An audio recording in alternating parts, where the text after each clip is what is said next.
hello everybody, and welcome to Tasty Spleen TV. This is your friendly neighborhood Jahar, and today it's all about Quakeworld. If you were here last week for the finish of the casual duel showdown, then we're right here for the very beginning of the pro duel showdown, which is currently in the process of getting through the round of 16. We're going to be covering the entire quarterfinals today. We've got 4 matches coming to you back to back to back to back. It's going to be some good stuff today, and I'm loving the names I'm seeing, and I feel really special about being able to watch Dev coming up here first, and Locust. This is going to be some good shit. I always love seeing Dev play. Brazilian players are just crazy when it comes to Quakeworld, and we've got players like Lord Layman here. We got Greco. We got Timon. We got BPS and Trigve as well. Timon's opponent is either going to be Speedball or Hammer, and they're just finishing off their game. But I think what we're going to do is kick things off here with a little bit of Dev and Locust, which should be some good stuff. So again, like BPS and Lord Lame and the rest of the Quakeworld NU community have been doing a fantastic job of putting these events together. Just consistent duels, consistent TDM, be it a show match or a proper league. And you know, when you see, you know, BPS is doing the kind of graphics he does, you know, how could you say no to that? It's just great stuff. So I don't want to keep everybody too long. I'm just so enthused about the way things are going today. I'm scrambling a little bit just to make sure that we've got our game going. I've like sent the fish hooks out there, but I haven't had a nibble just yet. So what I'm going to do real quick is cut to the bracket and then run around my PC and see if I can find a QTV server with the guys present. So give me just a moment, and I will be right with everybody.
All right, I'm not seeing them just yet, but I'm sure we'll have them here very soon.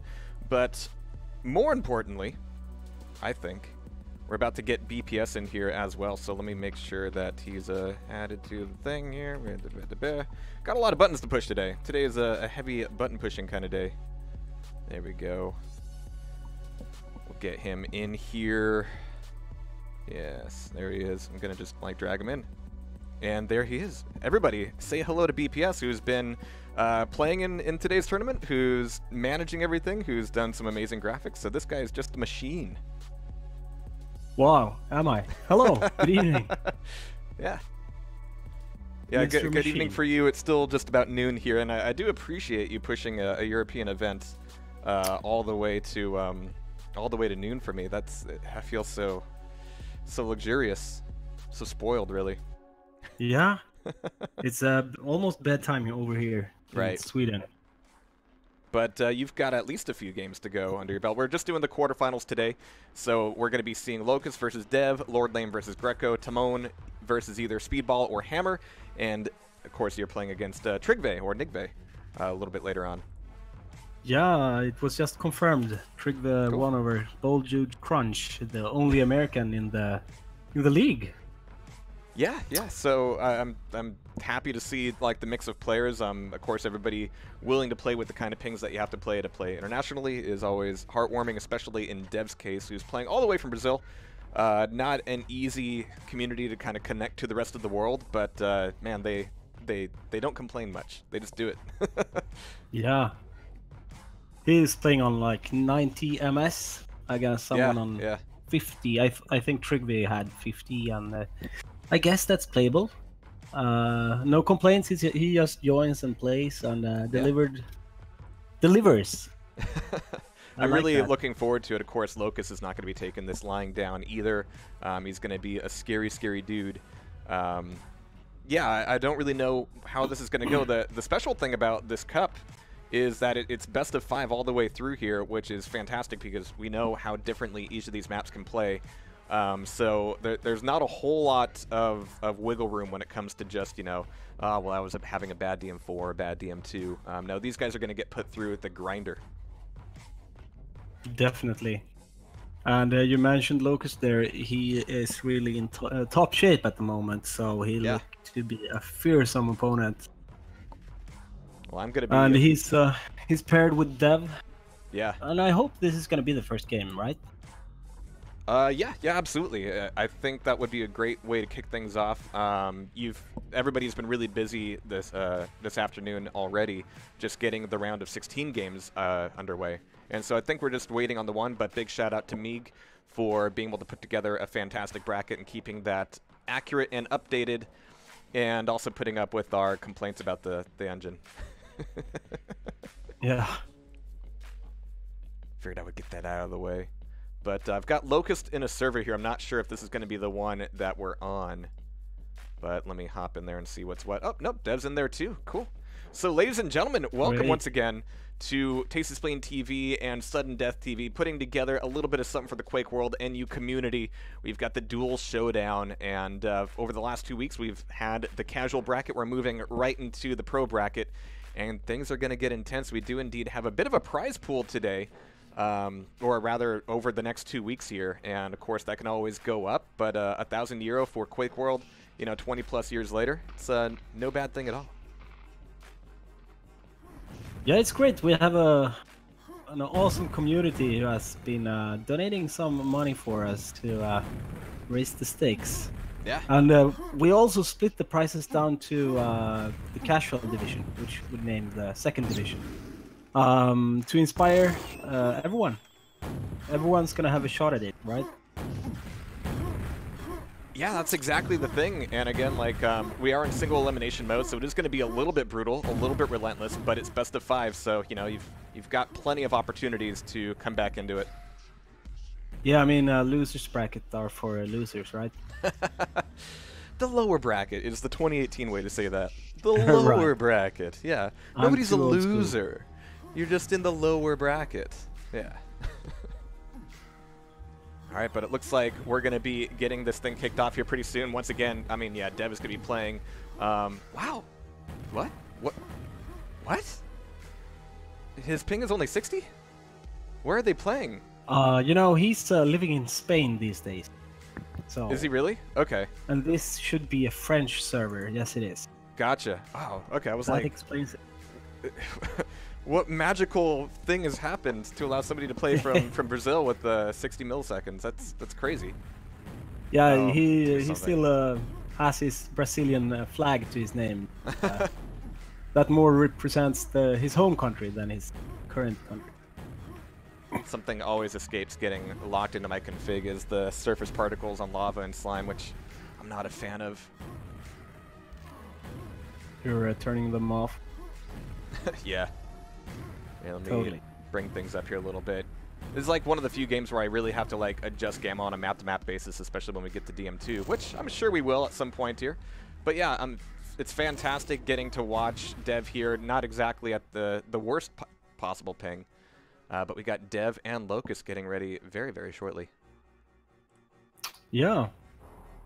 Dev has also been playing well recently. Maybe not as routine as Locust, but let's see if he have a shot here. Absolutely, and it looks like it's going to be arrow walk for map 1. Let me let him know that I am indeed ready to go. And just to clarify, I am on QTV. Great, thank you. So am I. All right, but here we go. It's going to be a little bit of arrow walk action, so an explosive start to today. So everybody, once again, welcome to the Duel Showdown for the Pro League playoffs. And I'm going to kick things off here, watching Locust getting the red armor spawn, of course. That's going to allow him to defend LG and a rocket launcher. Of course, Dev is going to be down below with yellow, his own rockets, hopefully. But defending with grenades here pretty effectively, actually burning off a lot of that stack. Locust wants to at least make a little bit of pressure on the teleporter. Doesn't quite turn into a frag just yet, though. Playing against Locust, you need to hit those random grenades. Actually, that's true. He doesn't give you anything, so you must hit these crazy shots. Absolutely. He's doing the damage here, but so far fragless. I mean, Dev has been doing a fantastic job of just staying alive, but he tries to dive in for the Mega. Doesn't quite go his way, and that's going to be the first frag going to Locust. He's now going to be defending the red armor fairly effectively, getting the grab for the red and getting another frag out. Well, forcing at least a suicide here on Dev. Yeah, diving into open space against Locust is like jumping into lava on DM4 without a rocket, so why? I mean, it is Aerowalk. Things are going to get a little bit messy. You're going to be kind of gambling for that red armor spawn, so dying at the right time is going to be just as important as getting that control back. So we've got Dev with a little bit of a stack here to work with. Locust has actually been whittled down off of his Mega. He's just now getting a clean pickup of the red armor. He's actually a little bit low on rockets. He's going to have to drop down here, but he didn't actually get the pack. So he's going to have to be careful in this fight. He's going to have plenty of LG to defend with, though.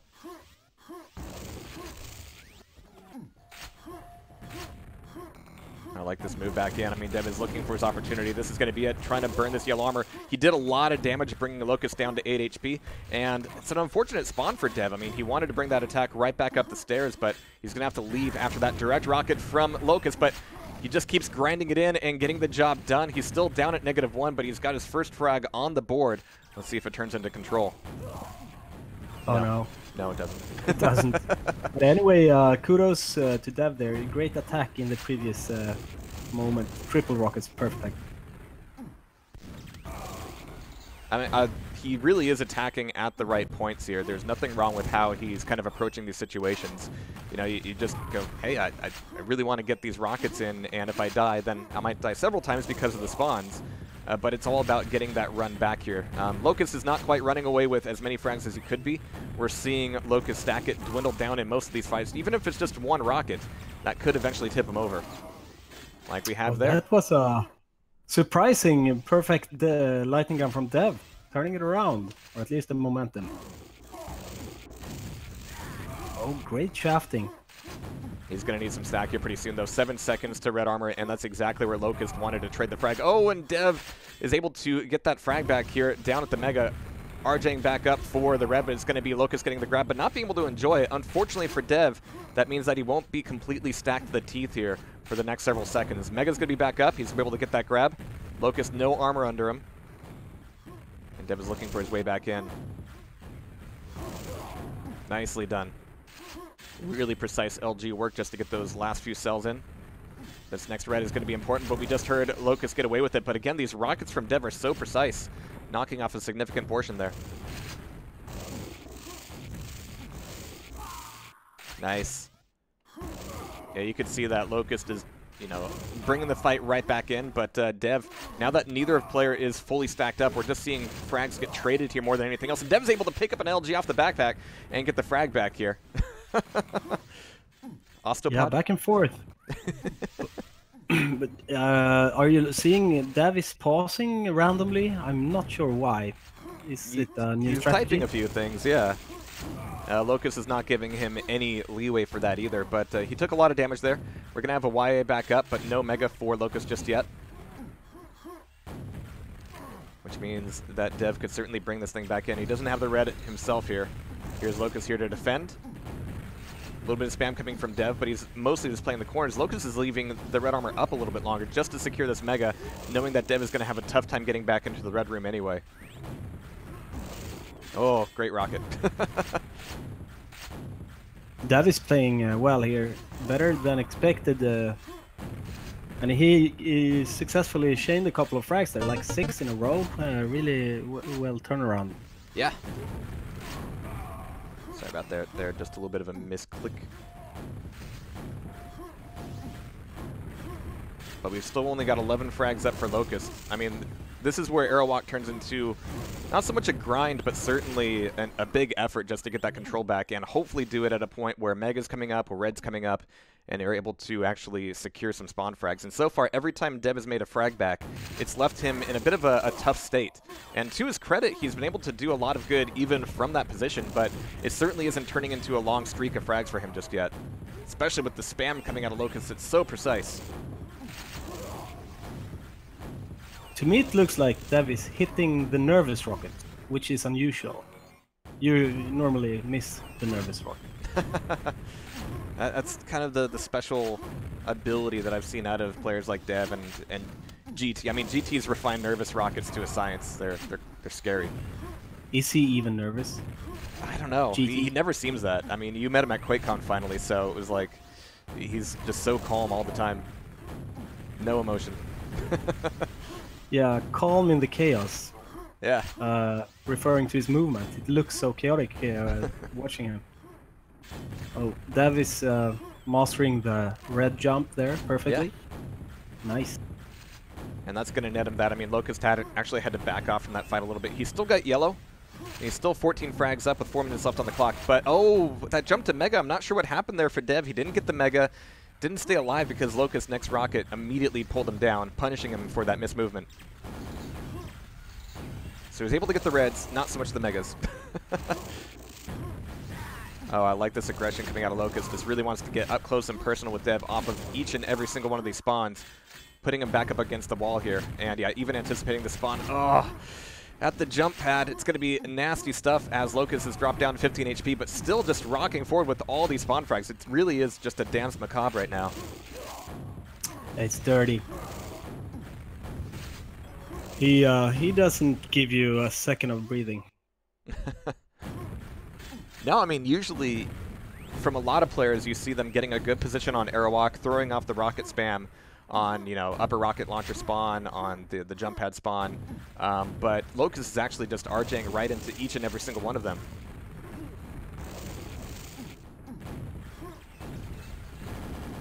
But he's allowing Dev to be up top just a little bit. Here comes some nail spam.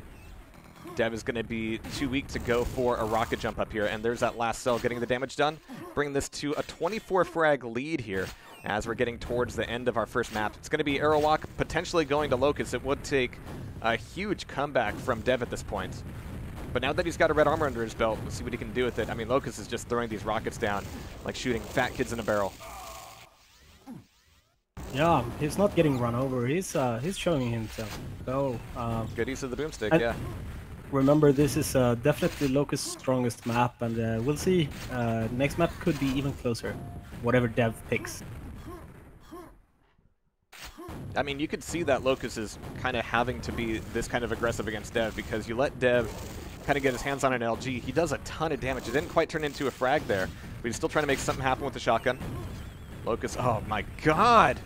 That movement! They missed each other through the Beautiful stuff. Yeah, that could have so easily turned into a telefrag. But that RJ was just so perfectly timed. Alright, so great stuff coming out of Locust here. A really solid play on Aerowalk. We've got Dev throwing a few shots down here. And the LG a little bit off point there, but he's still able to recover on a Mega. Oh, but there's the telefrag coming out of Dev. Toasty! He's going to be looking for a little bit more. There it is. So yeah, if this were, you know, 10 years ago, and this were a 15 or even 20-minute duel, this is probably the point where we would be looking for Locust to lose a few of these fights and Dev to start to make a comeback. But as it stands, in this day and age of low attention spans, we've only got 1 minute left on Aerowalk, which means we're going to be likely looking at Locust taking a first map. Yeah, I mean, he's the #1 seed in the tournament, so it's not unexpected. He's showing us what he has.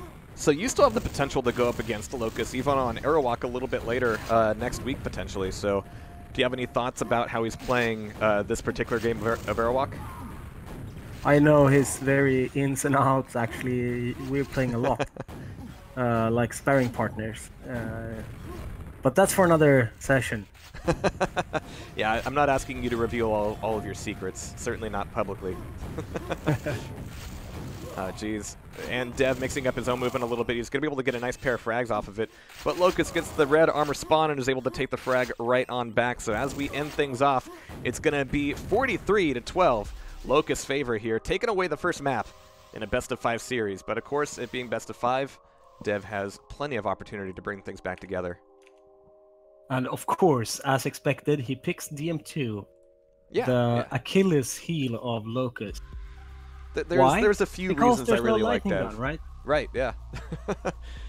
And it's one of the many things I love about Dev. We share taste for maps. But you're right, the lack of a lightning gun, especially if you're going to be playing a lot of duels, kind of at a higher ping, being able to rely more on grenades and rockets, it helps out quite a bit. If you don't need to be in kind of like micromanaging movement and rockets all the time, if you can get a few good fights in and sandbag a few minutes on DM2 like you can, then that can certainly help out. But as it stands, Dev has to bring back together DM2 just to tie things back up. DM2 countdown has begun. It usually goes very low score on a serious duel on DM2. And Locust is not a bad player here. He just seemed to lose his what's the word? He can't wait enough. You need to have patience on here. Absolutely. Just get incredibly calm. But of course, this is a unique map just because there's paired spawns for both red armors and megas. But Dev is just taking everything here. So he's got both megas. He's got a red. That's going to leave Locust a little bit high and dry as far as items go. And in fact, Dev is just taking away everything. So he's got to be feeling like, all right, it's time to find a fight. I know you just said that Locust can be a little bit impatient, but right now, Dev is like, I've got literally every item on the map. Where is he? Yeah, see, Locust's position here is perfect. He wants to just hit a rocket and back off into the red secret. And Dev, knowing that, is throwing a few axes against the wall, trying to see if Locust is going to take any kind of bait here. But this is what DM2 can turn into, and it's one of the things I really love. Even when you have a full stack, it's so difficult to trap a player and force a fight, and that's really where the game comes into it. You've got enough of a stack that you might be able to get away from a few of those. You're going to have Mega, you're going to have Red. You can eat a couple of rockets. And backing off and not getting stuck in a fight is really the name of the game. So it's a big game of chicken here. Dev. Yeah, I think Dev is trying to solely play around the Mega control and armor control, of course. Really the Hunger game. But he wants to avoid the direct confrontations. Yeah. But I think Locust is kind of outweighting him, so I don't think he actually wins on it. Which means that over time their stacks are going to equalize just a little bit here. But there's another RJ backup for double Mega, so he's got to be filling another opportunity here. He hasn't really crossed over to the quad side of the map too often. He's kind of peeking it. Being very careful on the staircase. This hallway is going to be dangerous looking at the secret red. Of course, we have Locust throwing some spam out there. Dev making his move along the wall. Yeah, I like this. The silent move. It's the way you should go, Dev. He's looking for Locust to come up the lift. Of course, there's the lift sound. Can't really avoid that. But he doesn't spot Locust there, so Locust is either back over at the teleporter, looking for an opportunity to get back into big. Yeah, Dev just throwing a couple grenades out there as spam. Not even jumping across the hardest jump, but it can also be the hardest walk in the game, too. Oh, definitely. That first rocket didn't go well for Dev. He wanted to throw it around the corner, but instead smacked himself against the wall, which means that with this entire lap, we're looking at Dev a little bit lighter on the stack, and Locust just trailing off in front of him. So it really does look like Locust is trying to beat Dev at his own game here. Yeah, I think it's up to Dev to grab the frags, right? So eventually he'll need to attack, and then Locust will be prepared. That's his game plan. So with this red back up, Dev is going to be looking for the next Mega. And after that, it's going to be down to getting back into mid. He's going to actually go through teleporter, which is honestly a little bit risky here. I'm not sure if Locust is wanting to set up these traps, but here's another pickup. That's most of the double Megas going over to Dev. I mean, Locust is being very passive here. But at the same time, that makes him very difficult to track down and force into a fight. It's going to be caught at nails just a little bit. There's the one rocket. Dev RJing back across, trying to speed things up to get back into the red armor here. Oh no! Careful in the lava. Yeah. See, Locust always wants to keep him at arm's length. Yeah. Keeping the right position. Oof.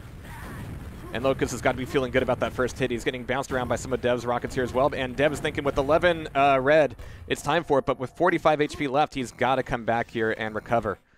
We'll see if Locust uses this time to recover himself or tighten the noose on Dev. This could be a big trade in position. Yep.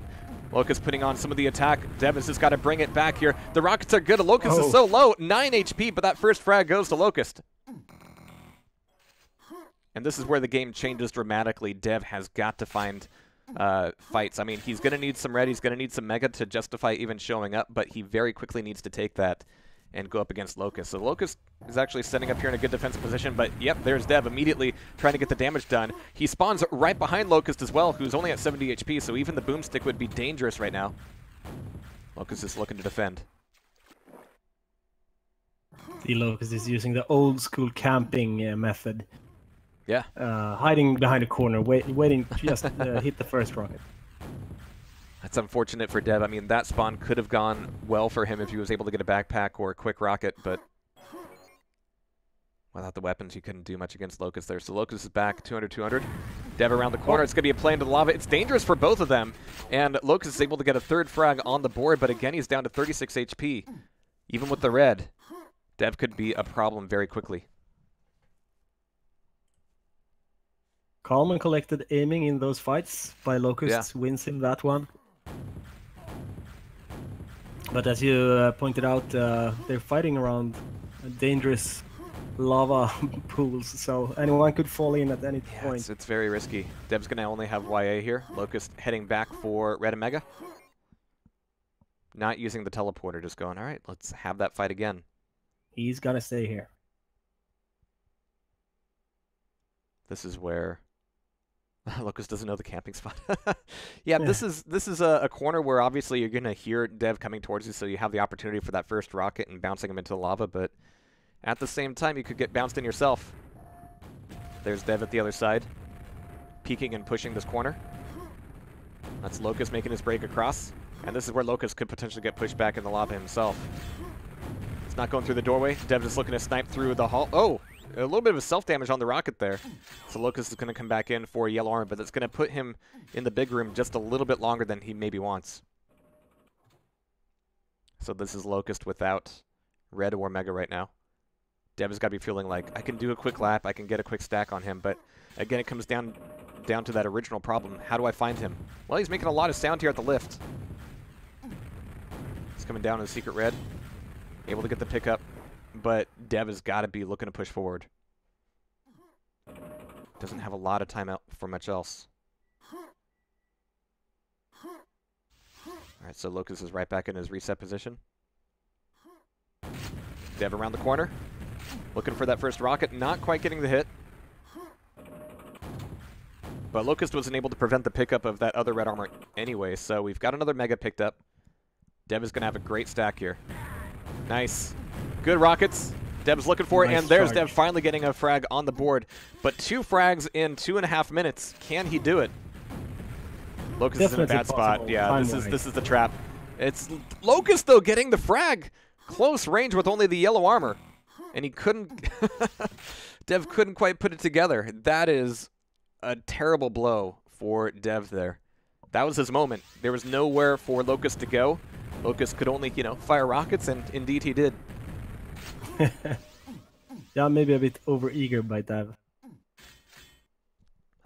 Or, just as eager as he had to be. Yeah, especially not here. Things can get messy, but I wasn't expecting the fight to go quite that way. So Locust is back up, well over 100-100. Good rockets coming out of Dev. Locust going to be backing up to big. And Dev is looking for a way back in. Yeah, he's on the chase now. Superior stack, and he knows it. But he rocket jumped into a wall.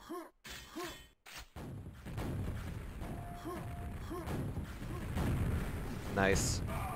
Good, I mean, good shots out of Dev there, but yeah, Locust is just being so precise with his, so I think it was really even that last frag that was probably the final nail in the coffin for Dev here. I mean, there was a lot of time without a whole lot of action, just trying to feel each other out and get the catches going. And when it came down to actually executing on them, Dev didn't quite have the rocket accuracy he needed.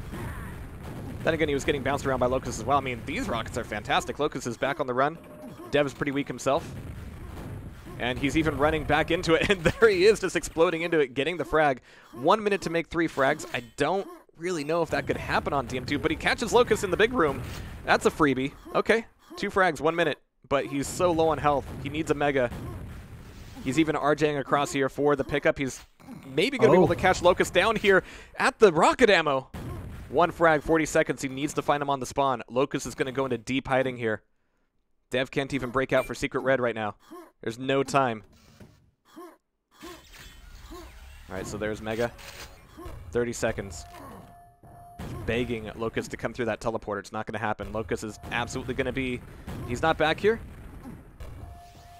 Tell me that was a fake rocket jump. Well, it did the trick. Locust is back out here. It's going to come down to just rockets, but there's no armor for Dev. So 2 frags in the lead, 6-4. That's going to be Locust taking another map off of Dev, but what a great potential comeback for Dev there. Do you think that rocket jump was up against the wall intentionally? No, I think he missed. He's so stressed here in the last minute. That's DM2 for you. Yeah, and you saw his aiming. He was all over the place. Didn't know what to do. So eager to get that, to get a spawn frag.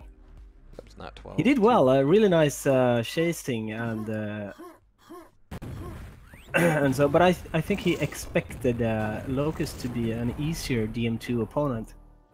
I think so too. Yeah. Underestimate him. Yeah. So he got frustrated.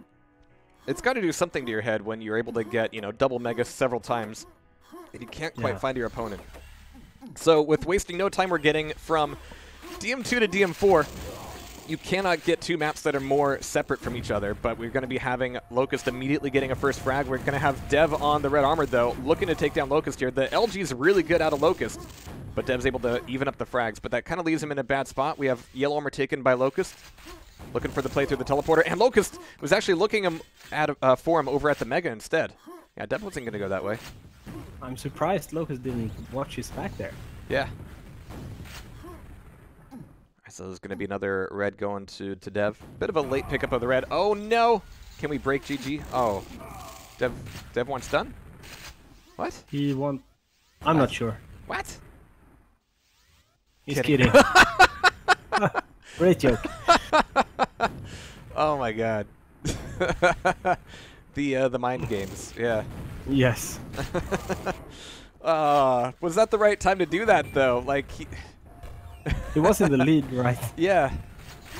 And I know he lost out on that 1 red, but other than that, he was still in a pretty good spot. He's going to have Mega Spawn. Can't quite get across. It's going to get red this time. RJ's back up. Locust is just looking for him to either come out or drop back down. He's covering both of them.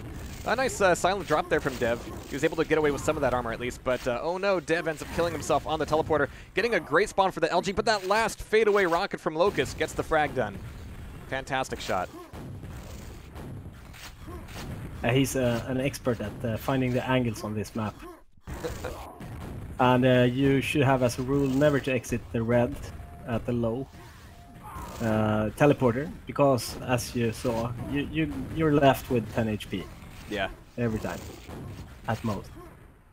It's going to be the tough thing here, but Locust is going to have grenades as well, but he's just getting the job done with rockets just to secure this pickup for red. There it is. And right across, I mean, Dev knew that he was going to be looking for just a few cells of damage on that frag, and a few more. His LG's actually been pretty fantastic here. He's got Locust down to 9 HP.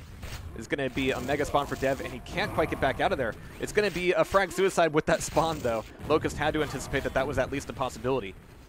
How many mega spawns is Dev going to get? Yeah, some games you're just unlucky on this one. Absolutely. So nicely done by Dev here, getting a little bit of damage in. Locust only like the green armor. But so far, every time Dev has tried to get out of Mega, he's been shut down.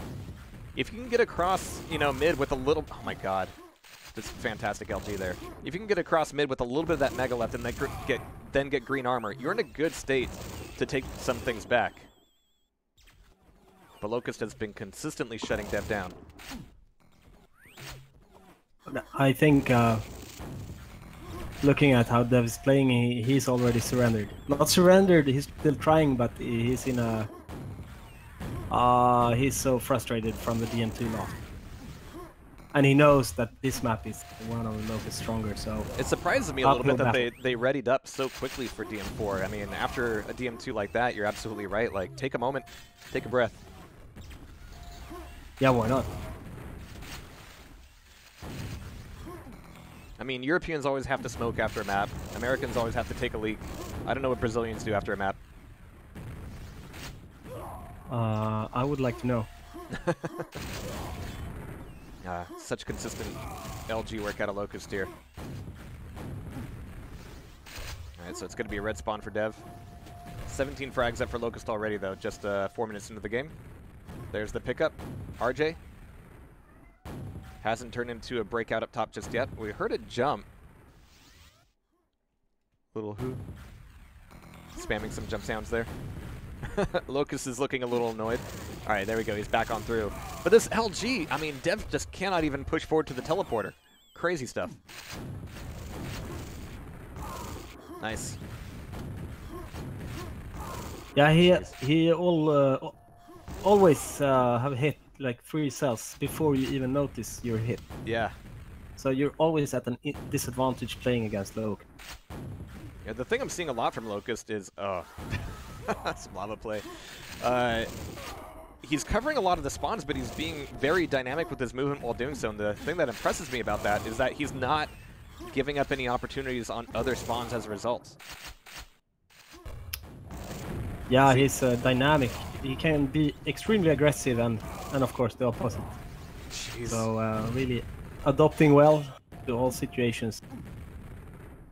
Taking a bit of a breather for the red. Yeah, this game now is just they know the scores. Now it's just fireworks of nice it's a frag movie for Locust, but he's put right into into the lava, and is going to give himself a little bit of a discharge. But compared to some of the other maps we've seen, it's very difficult to turn one frag into a string of them, unless you're able to make that breakdown to the red armor. Having that LG right in the middle of the map means that, you know, if both players are weak, it's going to turn around very quickly.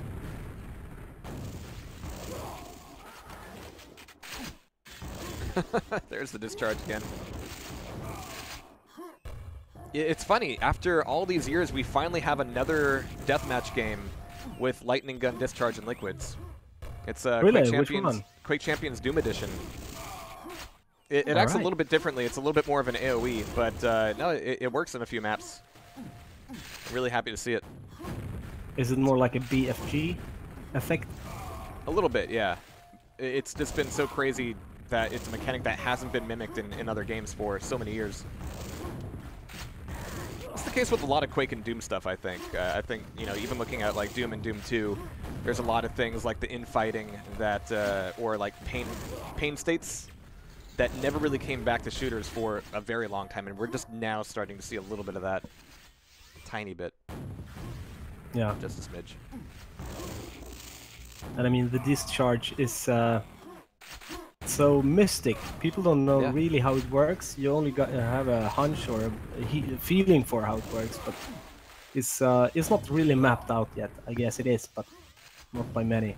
Hell, it took until I looked at the code to understand the DM6 LG trick. The LG platform jump. Yeah.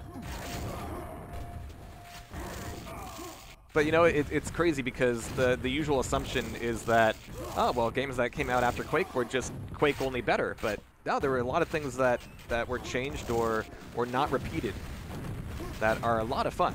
And if you want to get them, the only place to get them is, well, Quake and Quake 2. The place to be. Yeah. So, Jahar, thank you for covering this event together with us. Oh, of course. This is not something I would miss. You know, I see you doing some awesome logo work, and I'm like, all right, I need in on that. That's how you bait me. All right, great. We'll keep them coming then. Yeah.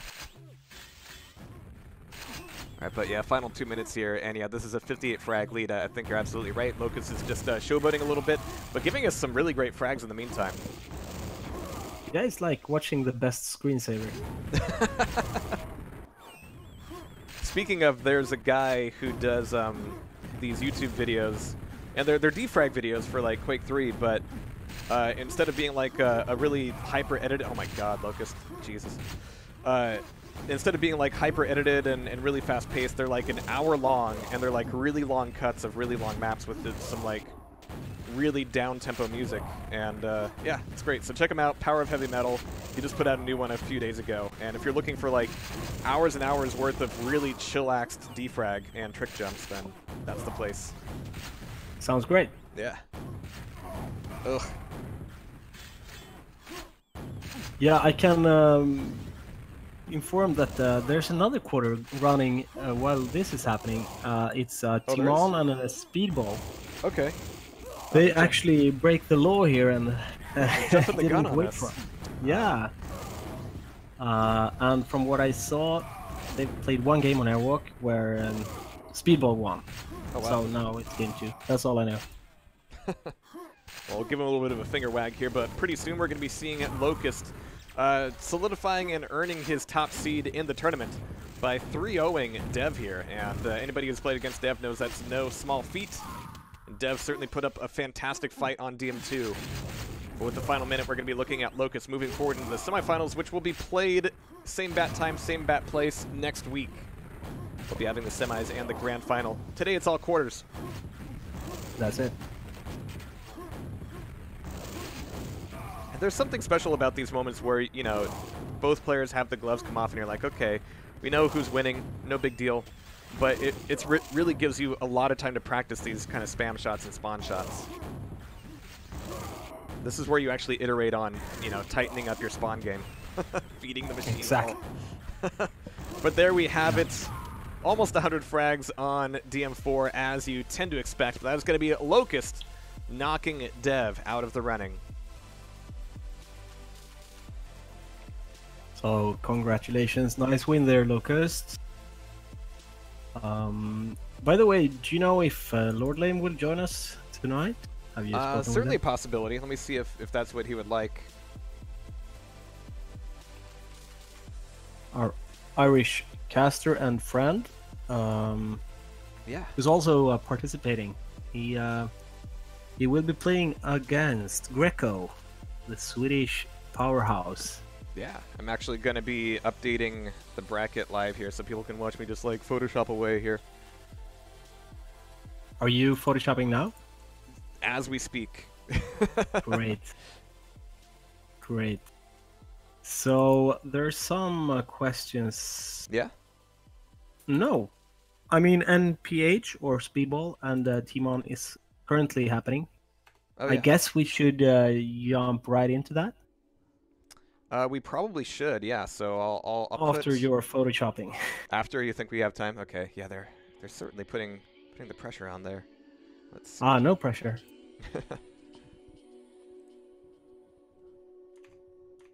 Just grabbing Locust flag here.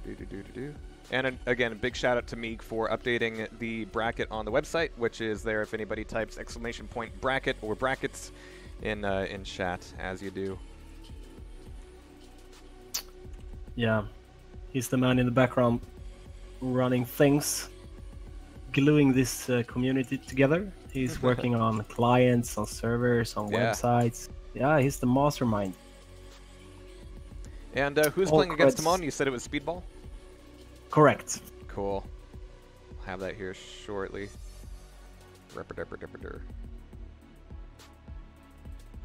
And we'll be hopping into that game in a little bit. And you said Speedball took map 1? Correct. Cool. Let me check the scores for you. First map was Airwalk, which Speedball won 40-10. Pretty comfortably there. But now, you haven't started yet, but I have, and I can see that it's DM4, and Timon is in the lead with 9-7 here. Cool. I won't waste This too much time could be a here. great game. Yeah. Last Not like a locust score, 92 to something, was it? Yeah, yeah. This is closer. Wow. All right, so my boring face is almost done here. There we go. Bang, bang. Probably accurate. Probably. 3 minutes left. All right, all right. And one frag apart.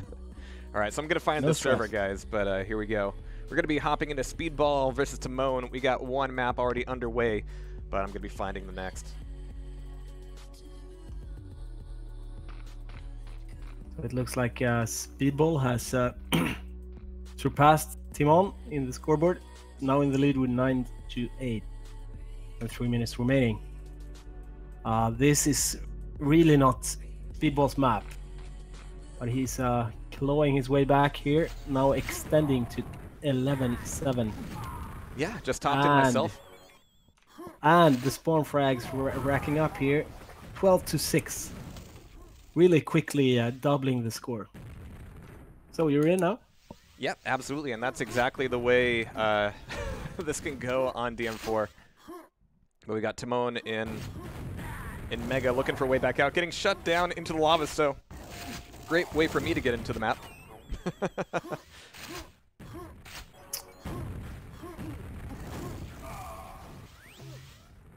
Yeah, as I was saying there, Speedball, this might be his worst map. I'm not saying he's bad here, but he has a little bit left to go here. Timon I cannot talk about because I don't know his playstyle really. He's definitely lower seeded than Speedball. Well, so far, I mean, 10 frags isn't a huge amount, but like you said, the score can change very, very quickly. And of course, we've got Timon getting the spawn back in the armor room, looking for a backpack to bring a weapon back into it, but he's just spawning right into these rockets as you can on DM4.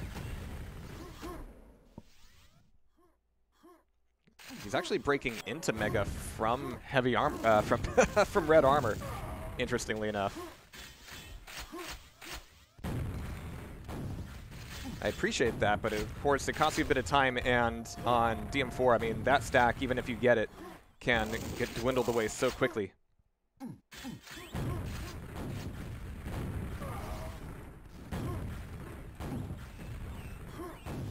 But he's bringing it back together with this string of rockets here. He's got just the 1 minute to do it, but 7 frags, I mean, if he's able to get the spawns going, that will certainly do it, but he's putting himself into the red armor room pretty often. See if you can get these last 7 frags together. And again, I mean, Speedball's going to have some ability to slow things down, but it's going to come down to some of these spawns. Timon having to finish off that last frag, but there it is. 5 frags to go, 30 seconds. Nice.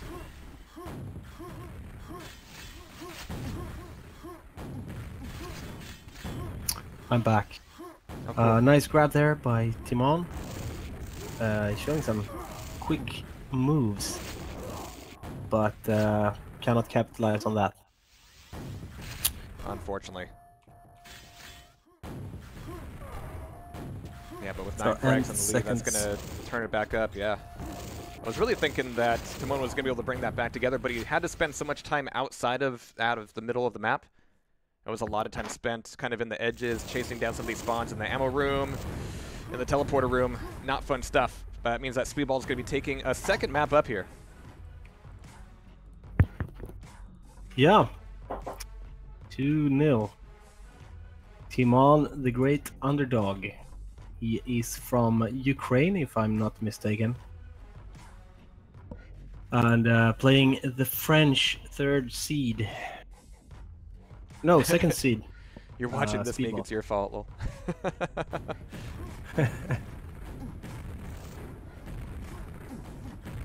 So what's it gonna be, guys? What map you want to play? Remember, Skull is in the pool, as well as Bravado.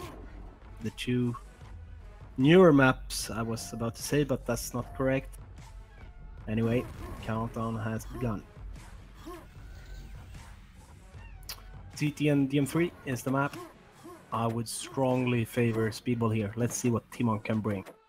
Well, best of luck to him, but this is going to be Speedball on match point as we're getting things kicked off with Speedball getting the first pickup for Mega, if not the red.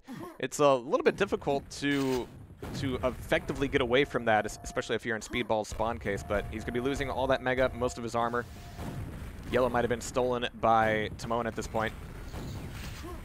And so Speedball just playing the corners, not wanting to get caught, but he's almost caught by the LG. He's back on the run, and as soon as somebody breaks into the power-up room like that in order to shaft you down, you know that if I can get away, then I can get ahead to the yellow armor and get that without you being a problem. And my cat is just knocking things over. So Speedball able to get some health back up. Trying to stay alive. There's the next red back up. That's a jump I'm still learning myself. I'm still kind of amateur with it. It's a great jump if you can pull it off and you feel great. If you don't, you feel like an idiot. Which one do you mean? Oh, just the soft rocket jump on the edge of the red armor platform. Oh.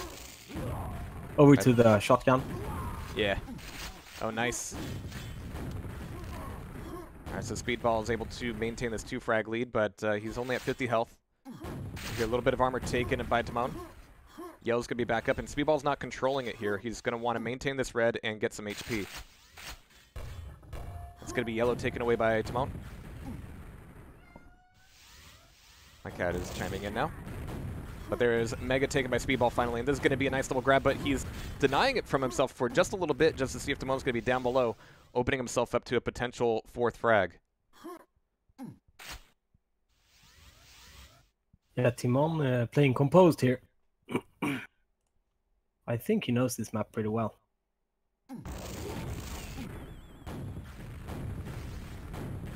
Yeah, he's being fairly conservative. He's able to get that red grab. With that rocket pop, I was a little bit surprised he got the pickup and a perfect rocket for the spawn frag. But again, he's going to be a little... perfect way to reset. Yeah. Really well played, Timon. And again, with Speedball's rocket, I was thinking, okay, he's going to get shoved, you know, through the red, but not get the pickup. But he just managed to snag it, giving him this great opportunity to bring things back together. So he's going to be 1 frag in the lead right now. It's going to be a big fight over this next red. There's Mega back up, though. And look at this, Timon RJing back across the map in order to put some pressure on the yellow. He's taking a lot of damage. Now he needs the yellow, and with 8 HP, Speedball is able to take that frag back, tying it back up 4-4. Beautiful air movement by Speedball, securing that frag. Yeah, Timon maybe got a little bit greedy there. He wanted to RJ back in and catch him off guard, but Speedball knew exactly what was up and had the perfect response. Yeah, and if I were Timon, I wouldn't expect that kind of range attack. All right, so 3 minutes off the clock, and we're still tied here 4-4. Again, this is Timon looking for his first map, so it really does come down to this for him. But this being Blood Run, I mean, 1 frag so often leads to another. A good rocket pop from Timon there, but he didn't really have the response. And Speedball's rockets, on the other hand, are just so perfectly placed here. Jeez. Yeah, Speedball he's on top of things. Alright, nice response off the spawn there, but Timon's looking for a way back out more than he's looking for shotgun damage. Jeez, great rocket out of Speedball. Better spawn out of Timon. He's able to get rockets at the very least. I was going to cry a little bit if that grenade killed him, but great movement out of Speedball. Jeez, that rocket nearly collided with the midair as well. He almost did enough self-damage to do yellow. He was like, you know, if I'm going to hurt myself, I might as well make it stick. He's not too worried about his armor stack right now, but a good rocket out of Timon knocks him down to the bottom. He's looking for the grenades to do the job, but he gets caught by a direct rocket right between the eyes. Nice. I haven't seen VVD much around today. No worries, like, we miss him. There's something missing. There's somebody not complaining about things.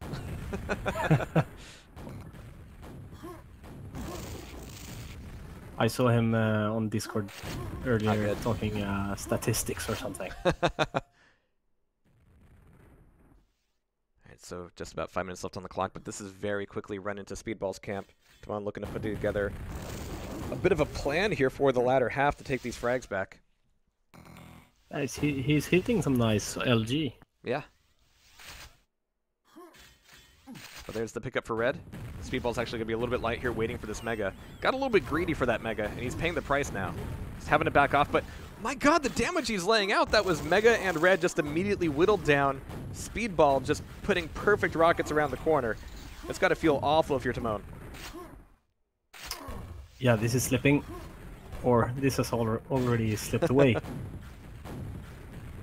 Yeah, for the different maps, there are certain thresholds where it's like getting these frags back in X amount of time is just very difficult. DM6, it's pretty easy math. On ZTN, there's always that kind of hope that you just get a great string of spawn frags. Yeah, I don't think it's Timon playing bad. He's actually playing composed. Yeah. Even though he's down. But Speedball is coming into his, what's the word? You know what I'm gonna say. Yeah. Totally vibing it here. Yeah. 4 minutes left on the clock. Timon's gonna be back through the teleporter. Red's still 6 seconds away. And he's back in position here, but he's gonna need to RJ back into it. And again, Speedball just spending a little bit of a stack to get up close and personal with Timon. It's gonna be a mutual frag suicide with Speedball getting the spawn back in yellow rockets. Timon's able to get the pickup for the red. And so Speedball just going, when's that yellow coming back up? He's lost timing on a little bit, so he's putting himself in a bit of a dangerous state. But his movement is going to be quick enough that he can get back into yellow without getting caught. And that surprises me just a little bit. There's an opportunity for Timon to catch him.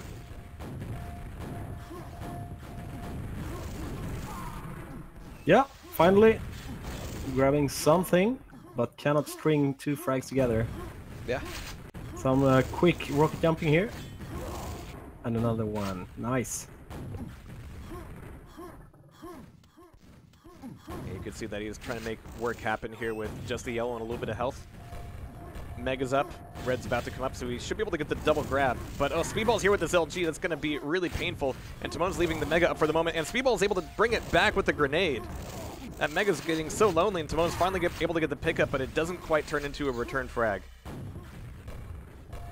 Very back and forth, although Speedball knows he has it in the bag. Appreciate all the comments from QTV as well. Premium entertainment. Yeah. Yeah, Speedball he's a master of taunting the player he plays against. You know. Yeah. Randomly firing his shotgun just to annoy. So that's happening here as well. And he's absolutely feeling his rockets here. Hopefully next week, as he gets into the semifinals, he's going to be able to maintain that aggression and maintain that movement. I mean, yeah, this is some real showboating from Speedball, but you can see that all of his movement is actually very effective.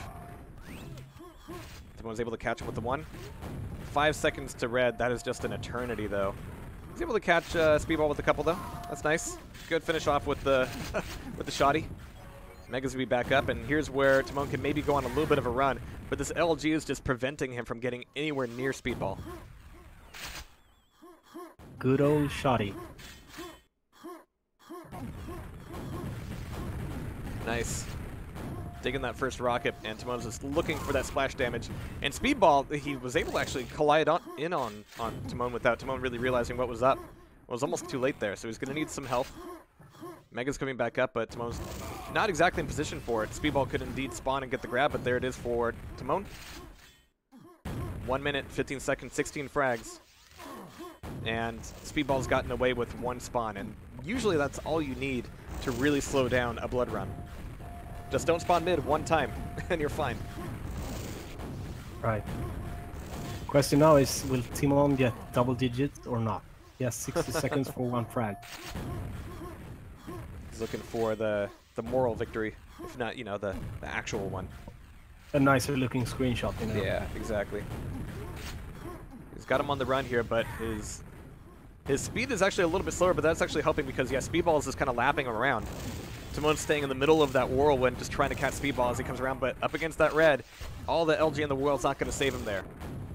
So now we've got 30 seconds, and Speedball's looking at a pretty handy victory here on Blood Run. Like you mentioned, BPS, there was a lot of time where Timon was looking like he was going to be able to take it and put himself solidly in the lead, at least here. But, you know, one good run turns into several, and Speedball is certainly on it today. Yeah, Speedball is a player with many gears, and he found the right one for this game. Best thing about this map is just the constant harmonious, sonorous sounds of the grenades, but that is going to be Speedball whistling his way into a victory there, 3-0, as we wave goodbye to Timon in the bracket.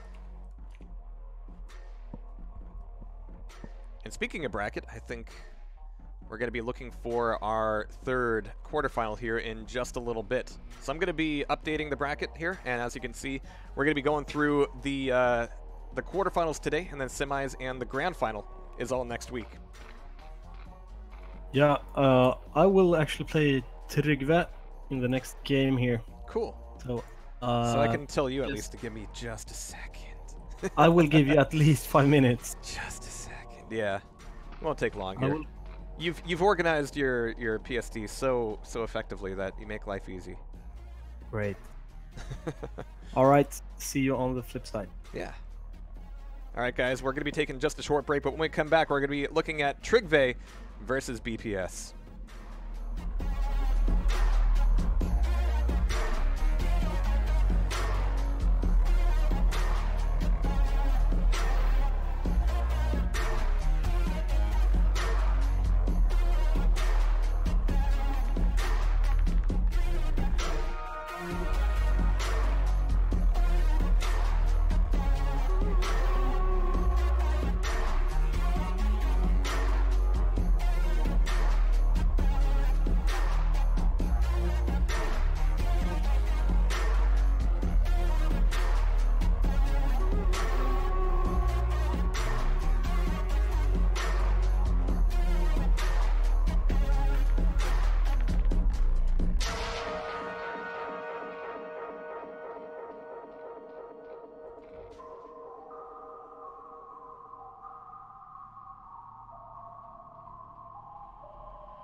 All right, 2 quarterfinals down, 2 to go. We've had a couple 3-0 blowouts here so far. Oh, calm down, Sidewalks and Skeletons.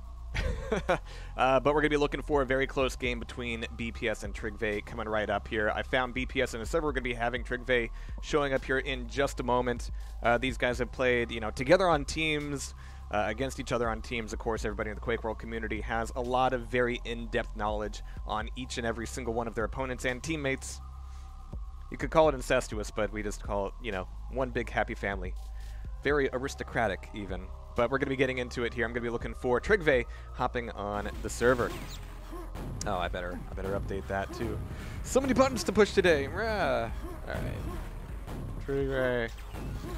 3PRS. There we go. Some nice short names for once.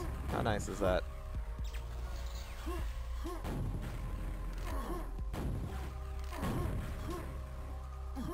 All right, but once again, everybody, thank you for joining us here today even if you don't play Quakeworld, I know a lot of you just enjoy watching the hell out of it.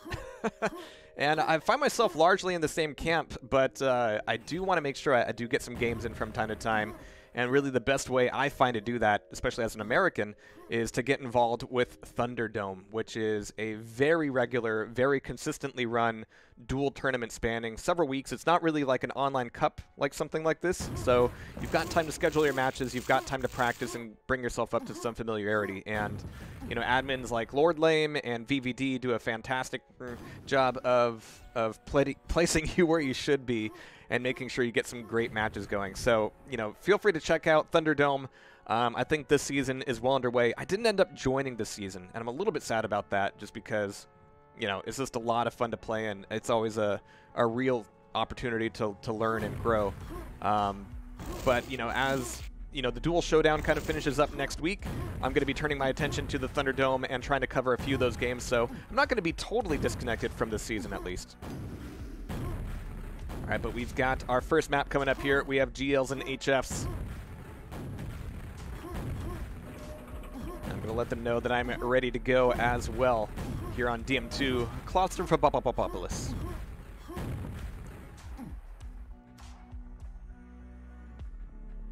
And I'm really happy to see a lot of the names here in chat. A lot of talk about Quake 2. And yes, indeed, if you want to go scroll on down and join our Discord server, there's a lot of us old Quake 2 people in there. There's not as much Quake 2 action in there as I would like. There's a few Rail Wars guys, a few people talking about AQ2 from time to time, but if you add your voice to it, then that will be, you know, more people talking about Quake 2, which more people should, really. But here we go. Going to be having our first map here in a best-of-5 series between Trigve and BPS, and it's going to be on DM2. What better way to start things off? We're going to be having BPS spawning quad, but of course here in duel there's no quad, so he's going to be making a few decisions, trying to get some audio cues about which way to go, but he's just going to be going for yellow armor and mega health first. Nigve is going to be actually kind of bouncing between the two red armors, putting some pressure on both of them, making it very dangerous for BPS to be anywhere near mid-map. So this is already, even without the players seeing each other, a very different situation from what we saw between Dev and Locust, where Nigve knows that, okay, BPS is not going to be fully stacked up. He's going to know that he's going to be lurking around mid-map. But he's kind of letting go a little bit just in case Dev wanted to break out. So he's going to be popping that. Yeah, we can hear grenades from up top. BPS still wants to defend himself up there at the roost for the Mega. I haven't heard a drop down yet. I haven't heard him go back over the other way. There's a shotgun. Armor taken. And it's going to be out of the secret. BPS is going to be stuck down here at the nail gun, but he's using it to defend himself, and he's actually getting bounced back up. So that situation went way better for BPS than probably it should have. No frags just yet. Treve is going to be looking for a little bit of armor. We hear the other red taken. That's going to be Mega as well, so BPS is going to have a much better stack. They're just trying to avoid some of these rockets, and he's able to dodge them fairly effectively, but that first frag is going to go to BPS. Okay, so that rocket jump really didn't go BPS's way, but all the damage afterwards, and especially that rocket, that's where the shotgun could have been very dangerous to BPS. But now, just a minute and 30 seconds in, he's 3 frags up, which in DM2 terms is monstrous. Oh, but it's an ambush out of the teleporter, and Nigve is able to bring it on back, just catching BPS stuck down there. You really do need a sixth sense about when to come through that teleporter. Nice. All right, so Nigve looking to take BPS back down here. Is this the one frag down? We hear the yellow armor spawn. Unfortunate for BPS, exactly where he didn't want to spawn back up. So that's going to tie it back up 3-3. We have a little bit of a reset situation, especially considering that Nigve doesn't have any red armor here. This is where BPS could shove him up against the wall. Several rockets to take him down, as BPS is only at 54 health right now. Could be looking for Mega here. It's not back up just yet. BPS coming back through the teleporter. Could be a little bit dangerous. Nigve is going to be up top for his own Mega. BPS putting a little bit of pressure on here, but this is risky. Doesn't have health. And in DM2, if you don't have at least one Mega, yeah, you got nothing. It's going to be looking back over for the Mega here. He's one frag in the lead. He's got to be feeling pretty good about that. So 200. It's actually, yeah, pushing some buttons here. Great direct rocket against Nigve. That's going to burn a lot of his stack off. He's getting caught by the rocket jump once again. So far, he's been lucky that his failed rocket jumps haven't been costing him too much, but here, he's finally able to get the sniper shot off on Nigve, but it's a big question. Did he spawn back at that red? If he did, I need to be very careful about going that way. Yep, there it is. So BPS is going to take secret red. This is not a fight BPS wants to be in. He's defending himself well, but Nigve is able to bring the frag back in. Looking for BPS's own spawn. Yep, there's yellow taken. So yeah, he's looking for BPS at the other rocket launcher. There he is. And yeah, after so many years here in DM2, like, you hear the yellow armor taken and you're like, all right, 3, 2, fire rocket. Oh no, the lava. No. The worst thing is that was off camera. I didn't get to see that one in real time. Jeez. All right. Good rockets out of BPS, though. This is going to be some good compensation for that last fight. And Nigve is not able to catch him through the slats there at all. So 4-4. A really close and intense DM2 so far. Oh no, but Nigve dropped his jump over to the Mega after hearing the teleporter play. That's not the way he wanted that to go. No Mega for him. Hardly any armor. Yeah, this is the time for BPS to push in, and there it is. Well done. Well earned. And a good punishment of any mistake that Nigve makes. Alright, but it's going to be a double jump over here. Not seeing a fight happen in this room very often, and BPS wanted that fight. He had to know that he was there. He heard the armor get picked up. That'll keep things tied up here, 5-5. So anybody who was watching the Locust and Dev game, this is obviously a different beast. Even when they're tied here, it's not like they're at equal stacks. One player definitely has the advantage and wants to use that to get the frag going, to force the fight.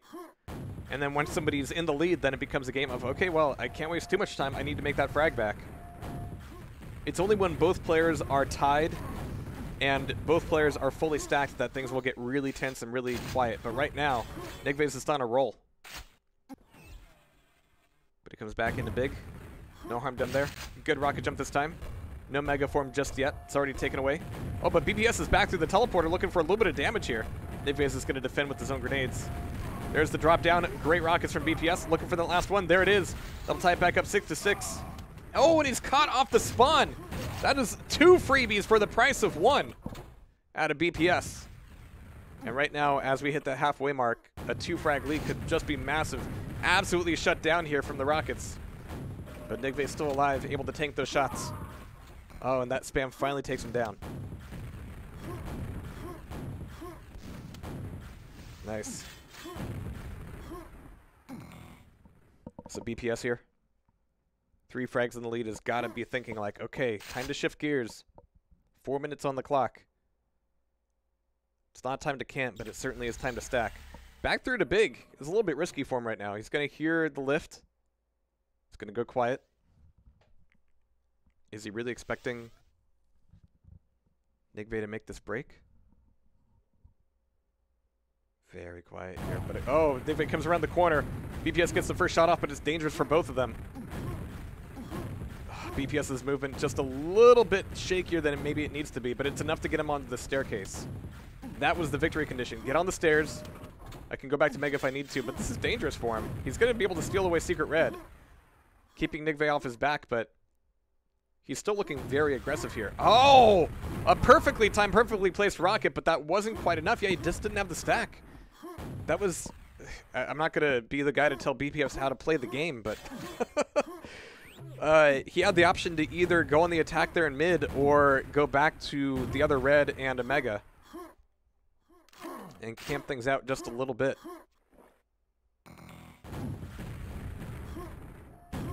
As it stands, though, Nigve is looking for a way back in on this. BPS is going to have Secret Red. Good bounces. BPS is still there in the corridor. It's risky for him up here. He hasn't taken too much damage just yet. Yeah, none of these rockets from Nigve are doing much. You can see his stack just isn't moving. So Nigve is going to give it up. Go like, all right, at least I'm going to be 200 here. There's the second Mega. And Trigve's not going for it just yet.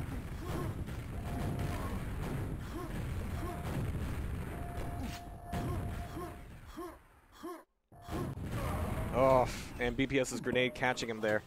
19 HP. And this is always dangerous. It's not like, oh, I could get fragged. It's no, I could lose my entire lead. This is so dangerous, but great rockets coming out of BPS. But Nigve is able to put that last one in. A little bit of slow spawning coming out of BPS. Not, you know, to deny the spawn, but at the very least to take a breath. And again, that's the risk. You die once, you could very easily die again. Nigve going very quiet. He needs to get these 2 frags. He's certainly got BPS run back into the room. And this is a room that BPS can defend here. Nigve is trying to make a few gambles on his own rocket placement, but not quite making the hits. He's going to have to come back in here for Secret Red. He's not going to have any Mega here. RJ back up for it. Now BPS comes around the corner. Almost gets put back into the lava. Nice. Just trading a few of these hits. That's what I always loved about the Quakeworld paint sounds, or just the Quake paint sounds in general. Just, like, oh, jeez, man, that really stung. That wasn't nice. Oh, great play there at the teleporter. BPS chasing on through, and right now he doesn't need the frag. He did. He lost all of his armor. But just putting Trigve in a point where he's got to worry more about armor and health than going up against BPS. That's the real name of the game. Like, 1 rocket every 20 seconds could be enough to keep BPS in this thing, but he's stuffed in the corner. He cannot get out. 2 HP left, and now Nigve can get some HP back and look for BPS on these spawns, but even slow spawning with 2 frags would probably do the trick. So it's going to be BPS very, very narrow. Let's see where the spawn is. If he spawns yellow, he's in trouble. Oh, spawn close by. 5, 4, 3, and it's going to be BPS getting knocked down by Nigve. And that is going to be a few minutes of overtime added to the clock, with Nigve immediately finding BPS here at the yellow armor, taking the frag on back. I don't know how BPS didn't get the hell out of there. He spawned big, and there's just too much room. You can't defend yourself in there. Couldn't find a way out. With 3 seconds left, Nigve brought it back together. And yeah, it must be said that Nigve looked very composed. Like, oh, hello. Let me introduce you to my rocket launcher. Thanks for the boost. BPS wants it back. He's getting a little bit mad here. Down in the lava, getting bounced around by these rockets. Perfect placement out of both of them, but Nigve's stack wins things out just barely, at least for this one, but the shotgun could be dangerous. BPS still rocking on forward here, and now 3 frags down. This is where BPS is in real trouble. Nigve's realizing, like, all right, cool, 3 frags. I'm going to do what BPS didn't do. And I'm going to take armor, I'm going to take Mega, and I'm going to calm my tits.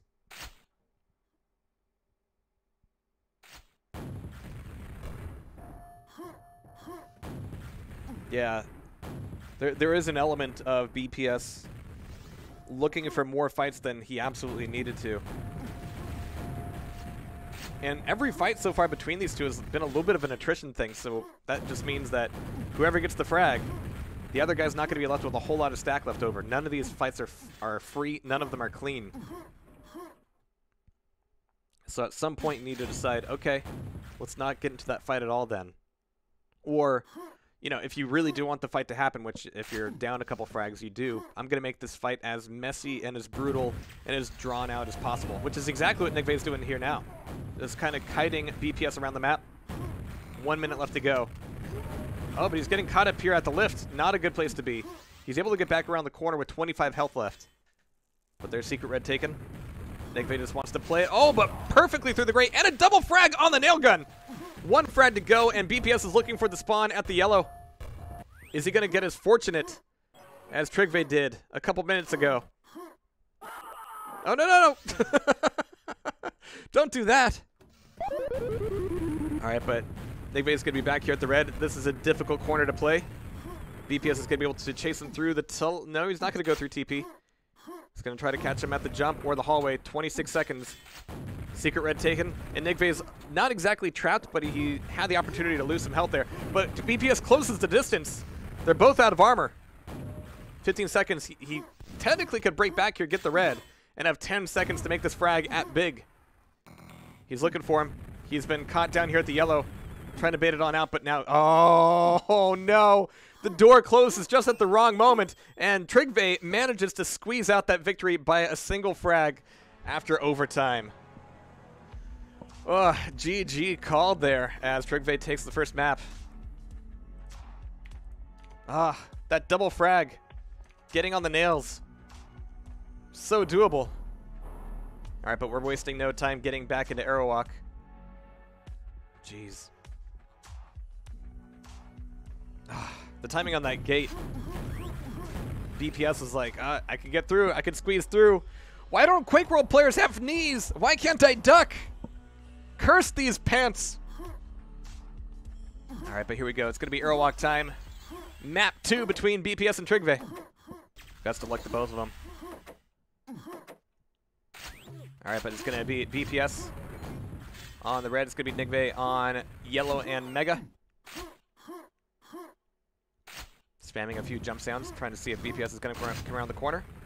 Nigve is able to win out the play for the LG, and really in the first like 15 seconds, the player on Mega and yellow getting that LG, that really is the biggest deal. Both players can get rockets fairly quickly. Both players will be stacked up. But it's Cells and Lightning Gun that's everything else. And that also gives Nigve a great position on the second red. Nice. And this is some really good LG coming out of both of them, but Nigve is going to get that first frag off. A little bit of that armor left over, but we have... Oh, that was just a green taken by BPS. Thought he got the red spawn. I mean, red's surely going to be up. Mega's up at 3.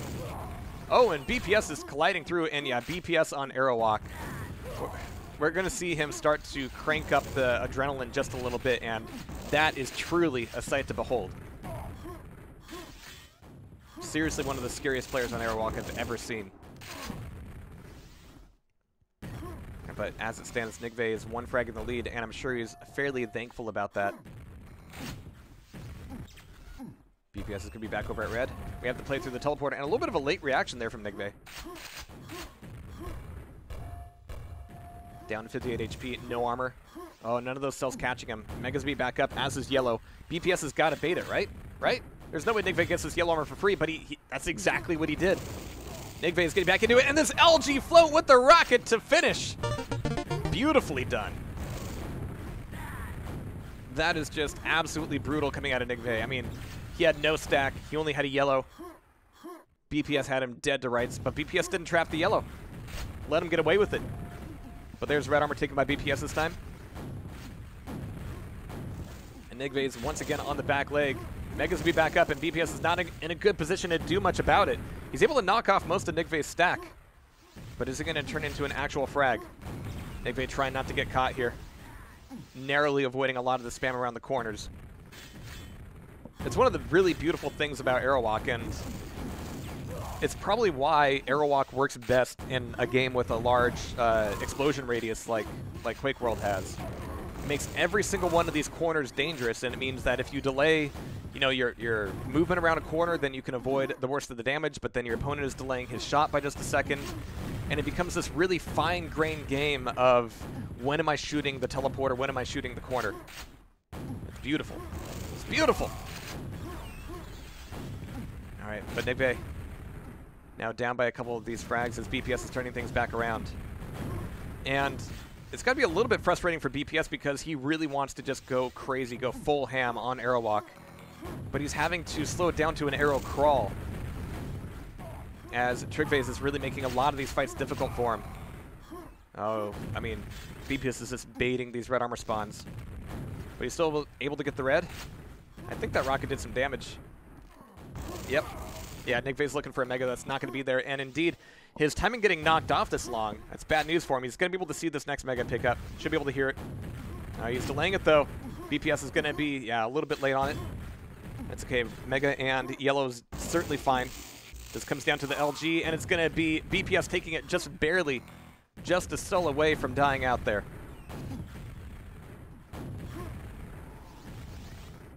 So 6 frags in lead for BPS, but Nigve is able to bring that one back. 3 seconds to red, a couple more than that to Mega, but here's Nigve making his stand on the Mega. The rocket spam doing just enough to keep BPS off his back. But this fight for red could be real. No, BPS isn't there. BPS can't do anything about this.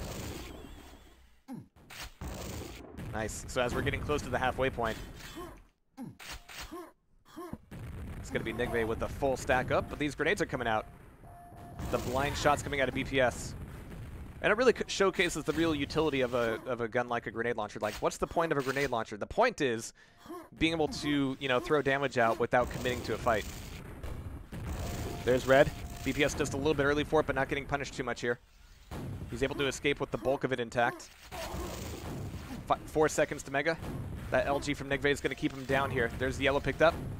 Mega's up, 17 HP. And it's immediately knocked off, but Nigve is still alive here. BPS gets the red armor spawn, but no pickup.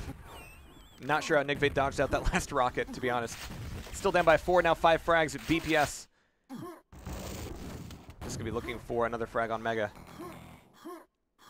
Yeah, of course, Red's going to be up. He's going to be going forward. Just a nice, normal, vanilla jump over to it. Nice shot. Nice shots. I mean, BPS we usually see just going, you know, double, you know, triple digits in the lead here on Airwalk, but Nigve is making this a very difficult game for him. But BPS will be feeling a little bit more comfortable at this point. Getting a nice 9-frag lead. It could turn against him so easily, but right now he's just enjoying all these spawn frags and really going on a great run, taking very little damage over the last couple frags. Nice. Alright, so 14 frags in the lead. Down to 18 HP though. BPS has got to be a little bit careful here. Oof, nice direct rocket. Nigve is looking for another. BPS not quite committing to the teleporter. Nicely done.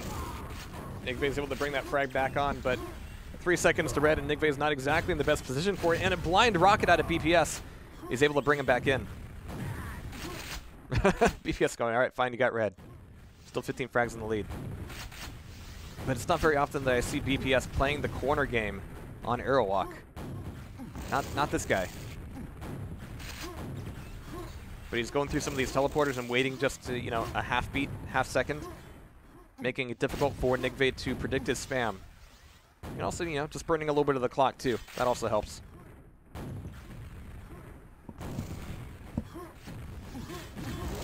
So 3 minutes, 20 seconds. BPS right back into the saddle here. A little bit low on health, but he's looking for that Mega. Looking to bait it out against Nigve, though. I mean, it's going to be great. You get the frag, you deny the Mega, but you've also denied the Mega from yourself. Oh, but this is going to be absolutely free. He's going for the axe, and Nigve is able to turn it back around with this shotgun. Again, a little bit of showboating there, but when you're 16 frags in the lead, you can spend a frag or two for the psychological damage. If it keeps Nigve a little bit unbalanced, not only in this map but in the next, then yeah, go for the X frag. Do it. The longer you spend in Quakeworld, the more it becomes about the mind games. Nice. Yeah, getting caught down in mid like that's never fun. But BPS is being incredibly aggressive here. This is some place where if you see somebody spawn at like rockets, you're like, okay, fine. Take that. I'll meet you at red, and I'll have a better stack. But here, BPS is pushing in on every single spawn. The converse side of that, though, is that your opponent can spawn red and get it completely for free. And you won't be there to prevent it. You'll be on a side of the map that takes you like, 3 seconds to cross. Unless you're BPS with this kind of movement. Alright, but 20 frags in the lead. It looks like we're going to be looking at tied games here. And yep, like I said, there's going to be a very close trade-off between maps. But again, we've gone from, DM2 to Airwalk. And we've got a few maps in between. This is a 7-map pool with Skull in it, which I love. We've got Bravado in there as well. So it's been all classic maps so far here today. But we could see some newer stuff as well. We have some predictions in the chat about DM6 being the next map. I would love some Skull, though. I think Skull between these two would be explosive.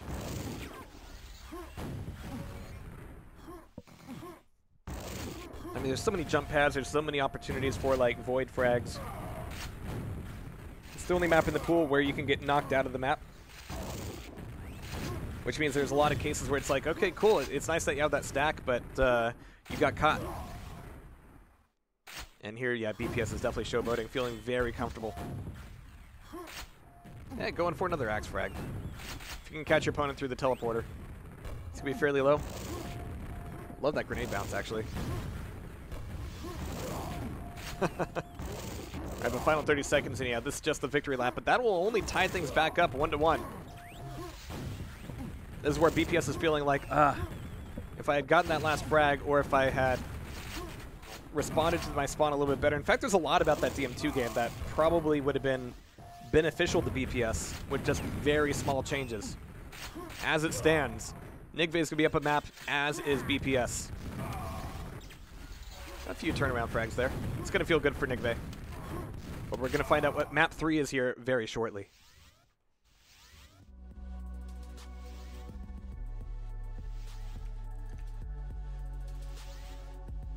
Alright, so that ties it back up. Back to DM6, alright. Whoever shouted that out in chat is going to be completely accurate. So yeah, no skull, no bravado just yet. But this is a map that can stylistically play out a little bit like DM2. It's DM2 with 1 red armor, actually. 1 red, 1 mega. But otherwise, it's exactly DM2.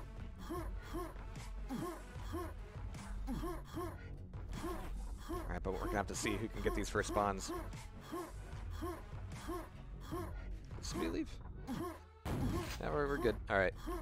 Yeah, both very good pings of the server.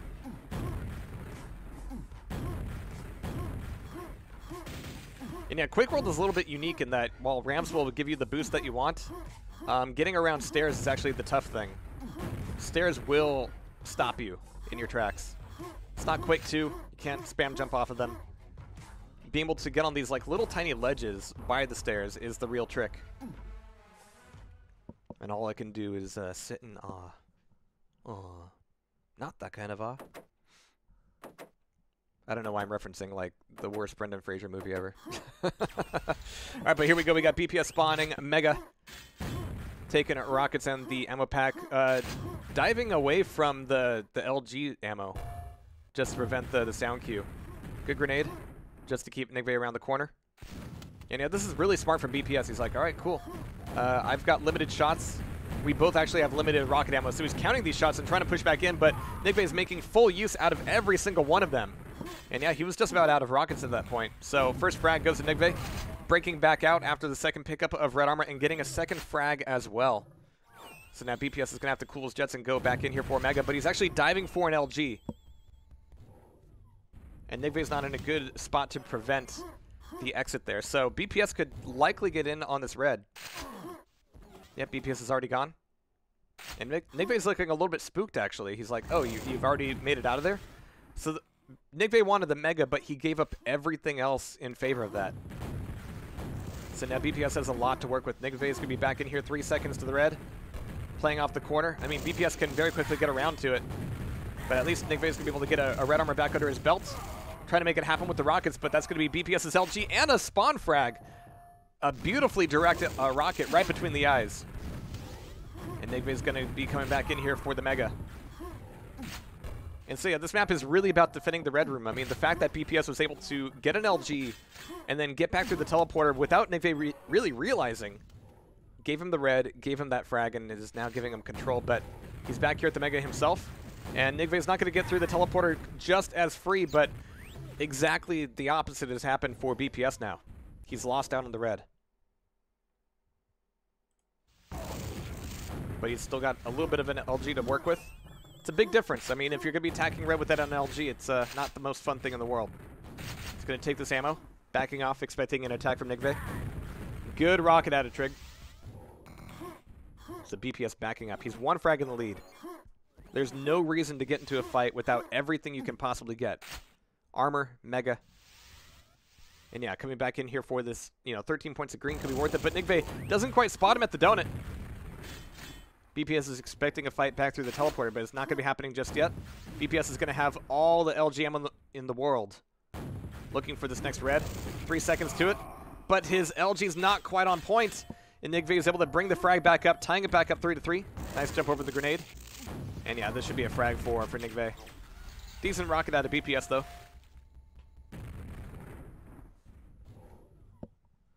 It's now 1 frag in the lead. This is where we're looking at a similar situation once again. LG taken by BPS. Won't have as many cells this time, obviously. 54 for Nigve, not bad. But there's a red for BPS as well. But they're trading positions on the map so often. It's a little bit less about defending the red right now and more about trying to trap each other mid-map.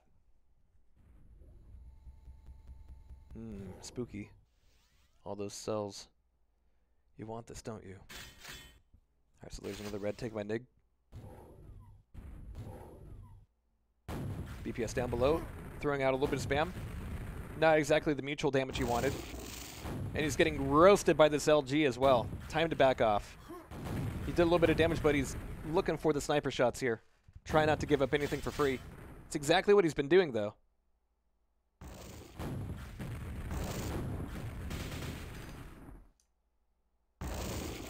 Nice. Yeah, BPS has just been whittled away from everything he had. He had a red, couldn't get any good out of it. Couldn't get the next one. And now Nigve can just, you know, idle a little bit here. I mean, 1 frag is nowhere near enough to really, you know, solidify a win here on DM6, but it's certainly a good start.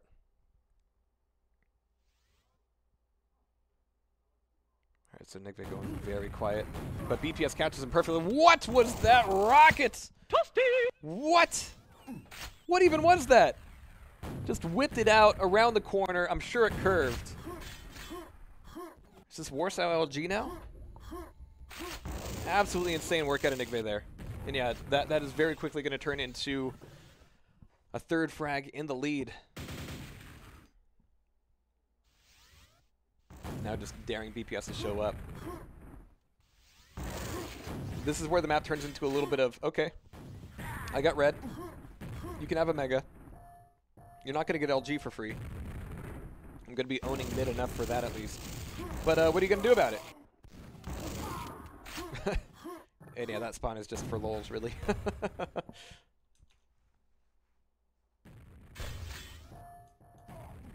Nice. Yeah, he spots BPS going back into the red room. Expecting to come around for it. Neve's going, fine, I'll trade you. Mega for red. But this is exactly the dangerous point of DM6. Like, alright, cool, you've got the red back here, but, oh wow, actually, Nigve is being very aggressive on this red armor. Not wanting to give it up. Very easily, he could have kept his 200-200 and just stayed in Mega and burned a lot of time there. But he's feeling good about it. He's feeling powerful. BPS is caught. It's like, if I could just stay quiet here for a few more seconds, I could just, you know, sneak out, don't wake daddy, and get the pickup for the red. As it stands, it's going to be Nigve now 8 frags in the lead, which on DM6 is a mountain to climb. BPS looking to lay some traps, though. And Nigve is, you know, it's a little bit weird. He's feeling confident enough that he's like, all right, what have you got for me? You gonna do something cool? Huh? I'm gonna come around this corner, and you better do something cool. And he kind of keeps, I don't want to say falling for it, but he keeps tempting fate. Right, but BPS goes down once again, and a perfect spawn frag there from Nigve.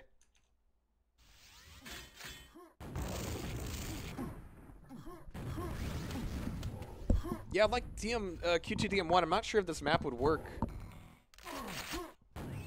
ported to a new game like Quake Champions. I mean, the balance is just so, you know, the opposite of everything else, really, that's been going on in Quake over the past several years. But I always describe these as kind of like Fortress-esque maps, not because, you know, anything Team Fortress, but just because, you know, there's definitely a point to control, and then it's about attacking that point. Nigve's coming back into it at a good time here. Good response damage. BPS wanted to make things a little bit messier on the staircase, but he gets away with the red armor at that time. So they basically breaking back over to Mega. He has no armor to speak of right now. 1 rocket from BPS could, well, I don't want to say turn things around, because 13 frags again. This is where Nigve can really just slow things down. Oh, but he still manages to take down BPS with only 2 HP. Fantastic stuff. So we're looking for some health himself, though. Yeah, as far as maps that I would like to see ported in Champions, it's all about that DM2. Even put like 2 Megas in and 2 Red Armors in it. Do it. Just do it. I think it'd be great. Make things all nice and dark and spooky. Glowing red rooms. It's the good stuff in life. One of the things I really appreciate about Champions is that they're not afraid to let like dark shadows be dark shadows, so you could still get the right aesthetic going without it turning into like AAA washed out ambiently lit bullshit. Yeah, you see these shadows? They go down to 0, 0, 0, motherfucker. Yeah, that's what you want. Yeah, look at that shadow back there. And I pity the fool who raises the ambient light levels. Washes everything out. It used to be the way that you kind of had to play Quake 2 because of the modulate settings, but modern clients allow you to modulate entities separate from the world, so you can have the maps looking the way they were meant to be played. Dark, dynamic, spooky, atmospheric, aesthetic. Well, speaking of ass, we're seeing BPS having his own handed to him just a little bit here on DM6. But again, like, the latter half of DM6 can very often be like, alright, cool, you got 6 frags ahead. That's it. Unless I can do something incredibly clever and stunning. But BPS is moderately clever today. Let's see if he can do something on the map that isn't Arrow Walk. Yeah, 24 frags in lead, but really this was decided by, like, you know, frag 7 or 8. And just like in Arrow Walk, this is where Nigve can showboat around just a little bit.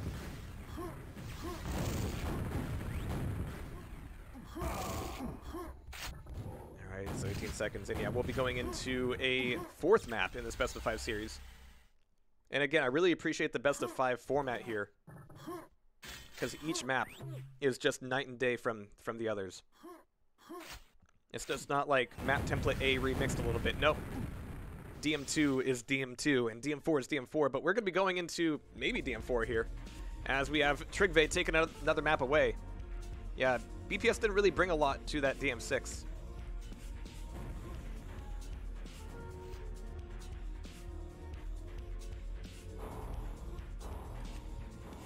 All right. Oh, but we're actually going to Bravado. Nice. Awesome. Yes. A relatively new map. Definitely in the Arrowwalk style, but a little bit flatter, a little bit more squashed out. This map is Arrowwalk if you, like, squished it down and it flattened like a pancake. Yeah. Alright, but BPS, take it away, Yellow Mega. We got red in the hands of Nigve. And really good initial spam rocket out of BPS, looking to defend the LG. It's one of my favorite parts. You have a little bit of trim there at the bottom with some sky peeking through. It's a good touch. But they just collide around some of these corners. Mutual damage. With the red coming back up. And back in the hands of Trigve here. So BPS is going, oh, right. I've got to get some items too. That's a good idea. 7 seconds to Mega. And BPS is trying not to telegraph his movement, but it's going to be difficult to avoid here. Oh my god, so much damage in mid. And Nigve is looking for this next red armor, but he is going to be getting a frag instead. Or, you know, eating a frag. It's what's for breakfast. So I think Mega's still up. Yeah. Ugh. And Nigve is like, I'm gonna trap him at this corner, and indeed he did a ton of damage there. And really that was BPS going, you know what, I've got the stack, I can take you down, but he might have forgotten when that red armor was coming up. It was a little bit risky out of BPS. He really worked it on back, and he forces a suicide against Nigve. I think that's BPS's thing. Like, he needs these textures to excel. If I don't have these brown tech textures, then I'm not playing. All these gothic textures, just, I can't do it. I need the tech base. But Nigve still down 3 frags here, looking for this Mega. He's actually brought BPS to his knees a couple times. Oh, and oh, that spawn twice in a row there. It's going to be Nigve bringing it back here to 1 frag. Mega taken, and that rocket jump really didn't go Nigve's way. Neither did that grenade. Oh my god, just kill me now. Make it stop. Yeah, that hurt to watch, unfortunately. So BPS still 2 frags in the lead. Not catching Nigve with all the LG he needed.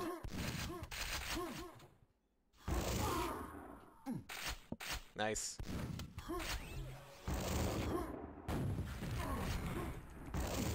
Second, I'm just giving Lord Lame the stuff here for getting into Discord because he can join us. Sounds fantastic. You won't be stuck with just old me here. But BPS, just doing fantastic damage even after the red armor spawn. There's good shit to take down Nigve there. Looking for the snipe through the windows. And those windows were added pretty late in the development cycle of the map, so I really appreciate all the shots you can get out of them and put into them. Nice. This time, Nigve trying to turn things back around, but not quite getting it, and getting a little bit of a crater, so, you know, obligatory. Alright, so 3 minutes off the map, and Nigve is going to be down, make that 7 frags.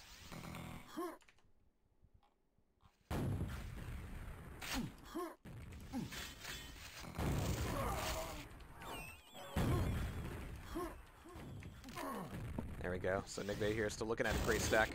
Yellow plus the Mega is going to be a good start here. BPS's rocket spam is really keeping him off his back, though. And Nigve is having a lot of trouble getting in closer. Yeah, you can just see like every shot BPS is throwing out just like bouncing back and forth between the angles. But Nigve still manages to get away with that red armor. And I think we get to welcome Lord Lame to the cast. How you doing, dude? How we doing? Not too bad. Some good games being played so far. Absolutely. Yeah, I'm loving every minute of it, especially with this series. It's been really close, really intense. We've had maps get traded. And of course, Nigve is now on match point, but 5 frags down. Have you found yourself in the GTV here? Just joining in now. I've seen that last DM6 was pretty good. That was a strong performance from Nigve on that there now. 1 second here. Just going on the server. I feel like they kind of traded attitudes between DM2 and DM6, where there's a few moments where both players, you know, had the lead, had something that they could camp a little bit, but were choosing to leave their control and look for the fight. So these guys are definitely out for blood. Yeah, after watching the arrow walk, the first 5 minutes was quite tight, and then kind of you could see kind of BPS was kind of clowning around near the end and stuff like that. And that was I was kind of a bit concerned. I was thinking to myself, would this throw Nigve off the game? But he responded pretty well on the DM6, I think. So we should be into this. Geez, this is actually pretty close as well. It's no give me yet. So it should be good. Should be. I would guess this is going to go to a 5th map. Not sure what the map is going to be. Probably ZTN. At this point. I mean, Nigve is still looking to bring together these 4 frags, and he's been able to put a lot of traps together here on Bravado, and right here, he's able to bring it down to 3. He's very weak, though, and BPS, I mean, speaking of traps, able to lay down the spam, denying the red armor. Nigve wants the red, and he's not even able to steal it away, and he gets a spawn there in the cubby. A direct rocket from BPS is going to give him a nice, healthy lead. Yeah, that was nice. Nice play from BPS there now. Sneaky shot. But yeah, I'd say still 4 minutes ago, still quite close, but I think BPS would have more experience on this map than Nigve. So I'd say we'd be definitely going for a 5th map. Probably ZTN, or yeah, I'd say probably ZTN. Well, it comes down to what the textures are. I was postulating before that, you know what, BPS does great on Bravado, he does great on Arrowwalk. I think he really needs the tech base. He can't do the Gothic maps. Yeah.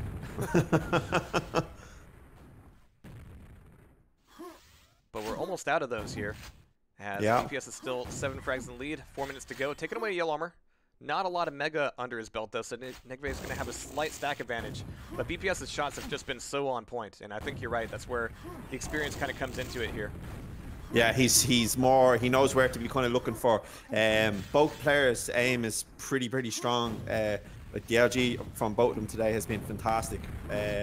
Which is hard to differentiate, you know, it's hard to make the difference between the two of them. Both are hitting quite well.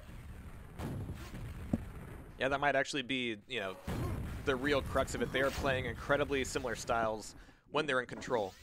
It's just when you're getting out of control that they're just looking for that. Still only 8 frags in it. It's not much on Bravado. No, it isn't. Not much at all. And here's where I'm thinking Nigve could lay a few of his traps of his own, but this rocket jump from BPS is going to short circuit a lot of that in a fantastic finish there. Yeah. Nice. He needs to get an armor now. Oh. Yeah, I'm sure Trigve definitely wants to put this one in the bag. This is potentially match point for him, but this is just starting to slip away from him. He's able to fight in for this yellow, which prevents the pickup from BPS and potentially gives Nigve a spawn that allows him to put some pressure on this red, but as it stands, he can't be anywhere near it. Oh, he's near it, and he's able to make that 2 rockets! Wow! That was a great frag. Yeah. Just like that out of nowhere. And a clean pickup of the red from him as well. Yeah, one of the, I wouldn't say it's a problem, but one of the, you need to be wary of the LG ammo on this map. Like, there is cells on the map, but it's just, you just seem to run out of them an awful lot. Oh yeah, I mean, you're almost always going to be taking a little bit of damage on the pickup at the very least, and Nigve is having all of it burned down by this LG. He's trying to get the green, but the green's not going to save him, as BPS is able to take the frag back. If not control, I mean, BPS is still pretty weak here. That was a nice aggressive attack that paid off there as well. Oof, good rocket out of Nigve. It's going to be blowing BPS right back over to yellow, and a great sniper shot through the window. Yeah, this is where BPS has got to be sandbagging a little bit. Some really good positioning. You can land some great shots on this map. I think you can hit the yellow from the red as well through the window. Yeah. Some interesting spots on it now. Yeah, there are some really oblique angles you can play, and Nigve is going to be feeling better about the last minute, but is it going to be 9 frags better? He's able to take away Mega, he's able to take away Red, he's rocket jumping around a lot and burning a lot of his stack off. 5 seconds to ready, and he's actually prioritizing the yellow here. If BPS, you know, reads that and goes back over to the red, well, they could collide. But nope, there's a double pickup from Nigve. BPS has absolutely nothing but time in the lead. Oh, he's getting, oh, nice. Jesus. 7. Oh, these are some rough spawns for BPS. He's going to be able to get a rocket launcher here. He's so weak. There's that last cell from Nigve to bring it to 6 frags. 1 minute to go. And Nigve is going to have to just take a little bit of a break for the red. BPS needs to play this smart now. As in, yeah, deny some spawns. Don't die. Put some delay in. Play the corners a little bit. He's still trying to do enough damage for the pops here, and he's certainly getting it. And, you know, BPS, he gets that first rocket, and he goes, all right, it's time, it's on. Time for me to bring the red armor back and get back in control. I'm not spending the last minute hiding. That was nice. Yeah, it was a nice turnaround. I think he kind of tricked Nigve there as well, because I think Nigve thought he was hiding, but he came out and attacked and won the battle as well with the lower stack. So, impressive. Well, like you said a few minutes ago, we're going to be seeing indeed a 5th map. So far, the closest matchup here today in the quarterfinals. I think they will probably go with ZTN. DM4 swings either way with these guys. Skull is a throw of the dice. I haven't seen BPS play Skull much. I don't know. I don't know who's going to win this. That's all I'd say there. Just as long as no player tilts, that's the only thing that I want to see. Absolutely not. So we've got some real deliberation here over the map. Yeah. So is it going to be DM4 after all? I don't know if he's tossing DM4. Certainly to suggest it. I just pushed tilde on the wrong keyboard. There we go. He's tossing Kenya, so he's. I don't know which one's that. All of them. All of them. Get out of here.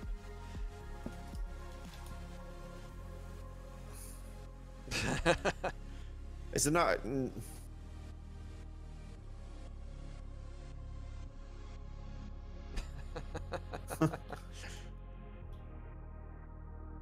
I don't know what's going on here. I think they're tossing from the 7. Right.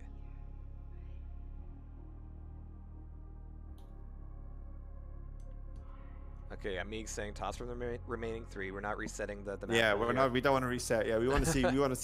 we want to see this on one of them again. I know the last time these guys played, I think was in the Eclipse, and Nigve won the ZTN. Oh, they're playing the ZTN. That's nice now. All right, but Blood Run it is. You're right. Yeah. I have no idea. Couldn't call this at all. So. Me neither. We're going to be paying close attention to the first spawns here as we get going on our 5th and final map up of BPS and Trigve. It's going to be BPS on yellow and Rockets first. Nigve, of course, will have Mega and Red, but he's already catching a little bit of flag here at the Mega. And both of these Rockets from both of them are doing a ton of damage. Nigve is able to get that first frag, but he certainly paid for it. Unfortunately for BPS, you get into the spawn frag situation. He was so clever the way he walked up to LG there. He made sure to hook the wall so he wouldn't get telefragged. It's the little things like that that can make a difference.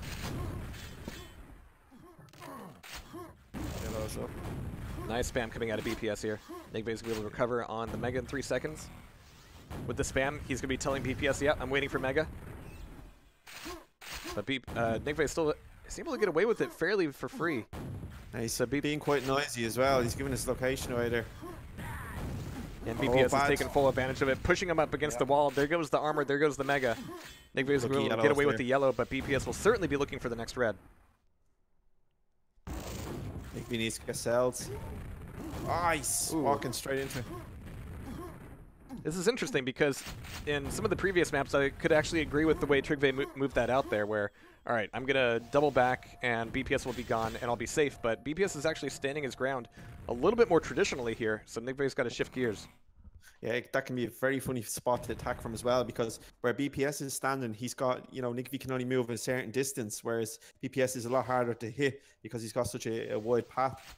So I don't know if it's a great place to attack from.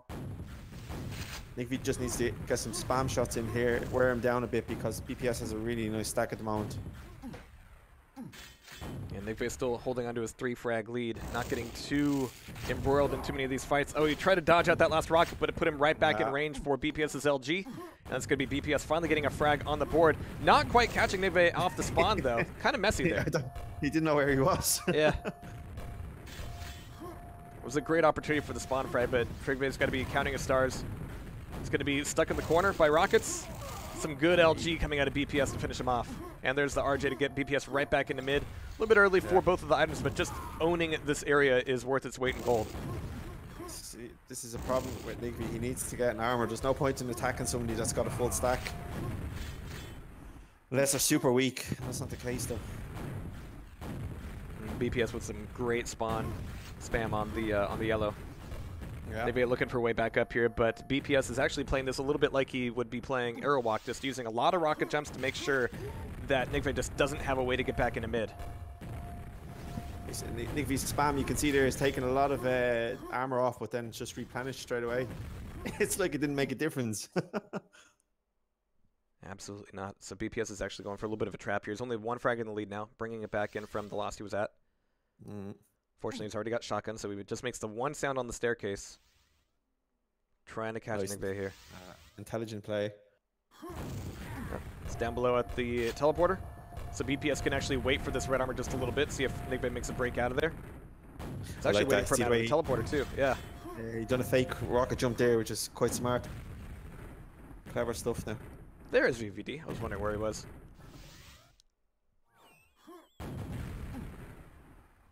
Nice. So 1 frag in the lead, and BPS is certainly holding on to it. But Nigve is going to be up top, raining down the rockets, raining down the grenades. BPS is looking for the tight angle. Yeah. Oh, there's the rocket jump up for the red, and he's able to get the grab. A little bit of a cost. Yeah. But BPS didn't take any damage in that fight either, and now he's back up on Mega. Yeah, he's been going around with that stack for a while now. He has Mega health as well, so again, tough to kill. You just need to just chip away. And he's catching Nigve as well. Oof. Nice rocket. Didn't get any spawn frags here, but just the pace he's been working at. If he doesn't get caught by Nigve off the spawn himself, I think he's going to be holding onto this lead for a little bit longer. He's playing well. He's doing the right things here.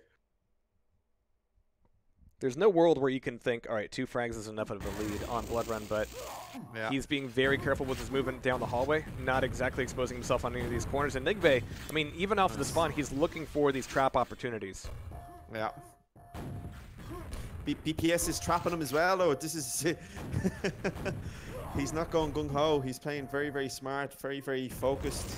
He's getting some great kills on him. He's catching him off, like when he's trying to go for yellow and stuff like that. He's there, he's catching him. He's not giving him any opportunities. He's going to be all in on this red, though, and there was a little moment where the gloves had to come off just to get Nigve off of the play for the red, securing that for BPS. A little bit risky, but he took relatively little damage in the meantime. It's going to be LG on... Whoa! all that LG coming out of Nigve. So that's going to be him getting 3 frags for the price of 1, down to 7 HP. He could lose the streak at any possible moment. Oh, But yes, yeah, I'm just absolutely shocked that he was able to win that first LG fight to begin with. Yeah, he's got good angles. I play him a lot here. He's some strange angles where he just seems to decimate your whole stack. That was nice to see. It's not over until it's over. Still 3 frag lead for BPS, and he's going to be playing the same kind of trappy stabby way, but at the moment he doesn't have the stack advantage. There's yellow form at the very least. BPS a little bit slow in catching Nigve in the back there at the teleport exit. Didn't quite turn into anything decisive, but it's going to be shaking Nigve just a little bit. And BPS seeing that, all right, cool, I've done enough damage, I've knocked off a lot of that armor, keeping him off my back. With 6 seconds to the Mega, yeah, Nigve is certainly going to be showing up here, but there's the red armor play, and that's even denying the Mega from Nigve for the moment, leaving it open as bait for BPS, but he's not taking, he's just going for the easy health. He missed him there. It's a nice tense game for the finale here now. Yeah. Oh, he misses the But jump. Nigve drops. That's actually dangerous for BPS because, yeah, if he had jumped and then jumped back out, that might have gone a little bit better for BPS. But now Nigve is able to come back, get the frag, get the spawn frag, and get the red armor as well. He's looking for this next Mega. He was playing so well. Like, yeah. I mean, he was literally just until that one LG attack. Like, wow. That is rough. Yeah, and he's worked hard as well for the frags, in fairness. But like, this is crazy. He's looking to turn that LG fight back around, though, and he's knocked a lot of Nigve stack off. Yeah. He's got the red back in and comes back in for the frag. All right, cool. Be right back. Gonna get armor. All right, I'm back. Where were we? Oh, yeah, you were I have dying. no idea why he attacked him there. He could hear him picking up the red and then attacked him. Like, yeah. There has been a lot of kind of mixing up, you know, how aggressive these two players have been compared to the previous maps. And that's coming from both of them, so it's resulting in a few fights that neither player is really looking for. But BPS is right back in the saddle. 3 frags in the lead with Red and Mega. Looking to trap here at the LG. Wasn't quite the rocket jump over to the LG there. He knows he wants the LG, yeah. Nigve, you know, he saw it coming, but he knew it was worth getting the weapon. 3 minutes, 3 frags. Nigve not able to get a lot of damage off of that. Not sure what his placement was there for. Nice and quiet from BPS. 4 seconds to red, and Nigve is going to have priority on the teleporter, but he's actually pushing forward here, trying to keep BPS back in the hallway. But that also means that BPS is going to get pushed back to the teleporter exit. Oh. So if Nigve didn't commit there immediately, there was no way he was going to get that red. Mega's up at least. Great rocket out of Nigve. Wow. Oh.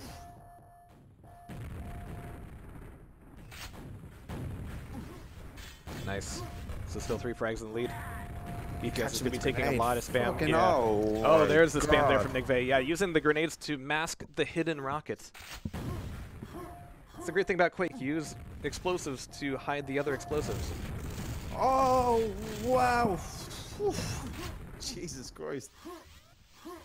2 health. Still maintaining exactly a 3 frag lead here. Not something you see very often on Blood Run. I mean, at some point, you expect there to be a break with a big string of spawn frags, but it hasn't happened just yet. Nigve goes down in mid, though. A dangerous place to die. Spawns back up top. Takes a little bit of rocket damage in the back. And he even shows up here to the rocket launcher. Yeah, I can't afford that right now. 1 minute, 5 frags. And again, it's nothing on Blood Run. If BPS dies once, Nigve could turn it back around so quickly. You don't seem to think so. No, hard no. 6 frags, 50 seconds, not going to happen. It was an interesting game, very close. A great game. It's a pity. I'm just waiting for the caster's curse now. Yeah. Got me on edge. I think BPS would really want to throw the game, boys. But I just slow spawn. I'd be slow spawning from 2 minutes. So with that one, I'll tend to agree. Fam is saying go best of 7, but we do indeed have one more quarterfinal coming up here today for the Dual Showdown Pro League. But yeah, yes, I mean, this one going to 5 maps was such a treat. Yeah, myself and Mr. Greco. Should be good games. This was really close, really entertaining. Could have swung either way. In enjoyable game to watch. Do you foresee your matchup going to 5 maps as well? I don't know. I don't know. It's a low blow question, I know, but yeah, 19-9, fantastic stuff there. It was tooth and nail for the bulk of it. BPS pulling ahead at the very last moment. And so that is going to be down to our last quarterfinal of the day. We've got one more to go, and we're going to be waving hello to BPS as we wave goodbye to Lord Lame, because you're going to be turning your attention to actually pointing and or clicking. Yes. Wish me the best of luck, please. Good luck to both of you, absolutely. So we're going to be looking for that here in just a moment. I'm going to go ahead and update the bracket so everybody knows what's what with where we are today. So I will see you in just a moment. GG's out.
All right, we are getting back into it here. We're going to be having our final quarterfinal coming up in just a moment. We got Greco and Lord Lame getting ready. I'm going to go ahead and find them on a surveyor. But what a great series we just finished off there between Trigve and BPS. And we're going to be welcoming BPS back onto voice here. So how you doing, dude? And congratulations. Going to be breathing hard a little bit, I'm sure. Yeah, thank you. I needed a stretcher off that one. Yeah, I don't blame you. You know, toilet water, just stretching my legs, breathing some air. It was intense. Yeah, that last blood run was very interesting because throughout the course of the series, you guys were doing a lot to kind of like double juke and triple juke each other. And there were a few moments on Blood Run where you kind of like just played it straight and kind of reset that like mind stack of where is he going, and kind of held your ground a little bit more. That's the way it looked anyway. Yeah, yeah. He also has a perfect aim at times. He surprised me at one point with subpar stack. He destroyed me, and that kind of set me off. Made me more passive and stuff. But I think I ran. Well, I mean, from where I was watching him, it also meant that there were a few moments where he thought that you were going to be a little bit more aggressive than you were, and that ended up tripping him up. So again, it all cycles back around. Yeah. I got my new monitor today, so I upgraded from 120 to 144 hertz, and it should only be positives, right? But I mean, it's a Some difference. adjustment. Some adjustment. Yeah. It's totally different feelings. 240 is going to be the next thing for sure. Quake 2 on 240 feels like amazing. There's one 240 monitor in the house, and Rotten Rose has it, and she plays Quake Champions almost purely, and she doesn't get 240 frame rate on it. I'm like, yeah, give me give me this so I can play Quake World and Quake 2 at 240. Yeah. Has you tried Quake on it? No. Oh yeah, I mean it's running on it right now, and you know I don't play on that machine, but that display is amazing for it. All right. All right, but we got Lord Lame and we got Lord Greco coming up here. We're going to be hopping in the server with them here. I've already found them on QTV, so we'll let them know that we're ready here pretty soon. Good long day of matches. I know it's getting a little bit late over there. Totally worthwhile with all the best of fives. Yeah, this is the last best of 5 for tonight, right? It is. The last order. Is it? No? Yeah. Yeah, sorry, I'm confused. So yeah, perfect timing, and yeah, really smooth stuff today. I mean, everybody got done with their round of 16 games right on time. Yeah, only one walkover. Yeah. And it was actually me benefiting from it. As my opponent forfeited racket. It's a close one for sure. Yeah. It's staining the otherwise so pretty bracket. Well, it looks like we could be getting into DM4 for a first map here if they've called everything. This is a really interesting lineup here. 2 really defensive players. Lord Lame depicts the pillar of Counter-Strike in Quake. The most passive player of all. He can stand in a room for 8 minutes. Never gets over eager or something like that. It's unmatched actually. While Greco, not maybe the most sparkling player. He doesn't show off the flashy moves. He's maybe not the quickest player around, but he's smart and strategic. So I think it's 2 kind of similar styles facing off here. Well, indeed could, and on DM4, I mean, that kind of has a way of putting both players into the meat grinder right away, but yeah, I mean, if you're able to see us up a little bit and get patient on some teleporters and on some mega room, then yeah, that could be a little bit different. I mean, we've already seen 2 very different DM2 games between, you know, Dev and Locust, and then your own game against Trigve. That was certainly an explosive DM2. Yeah, I was kind of trying out the new monitor, so I mostly. Well, let's get some frags going. Yeah. Yeah. You don't want to try out the new monitor by camping. That makes more sense now. There were a few moments I was like, why? Why BPS? Yes, I know. Now I know. I would favor Lord Lame in this one because he's the more trimmed dual veteran of the 2. Greco is more of a 2-2 or 4-4. No, not 4-4, but he's a 2-2 kind of all-round player.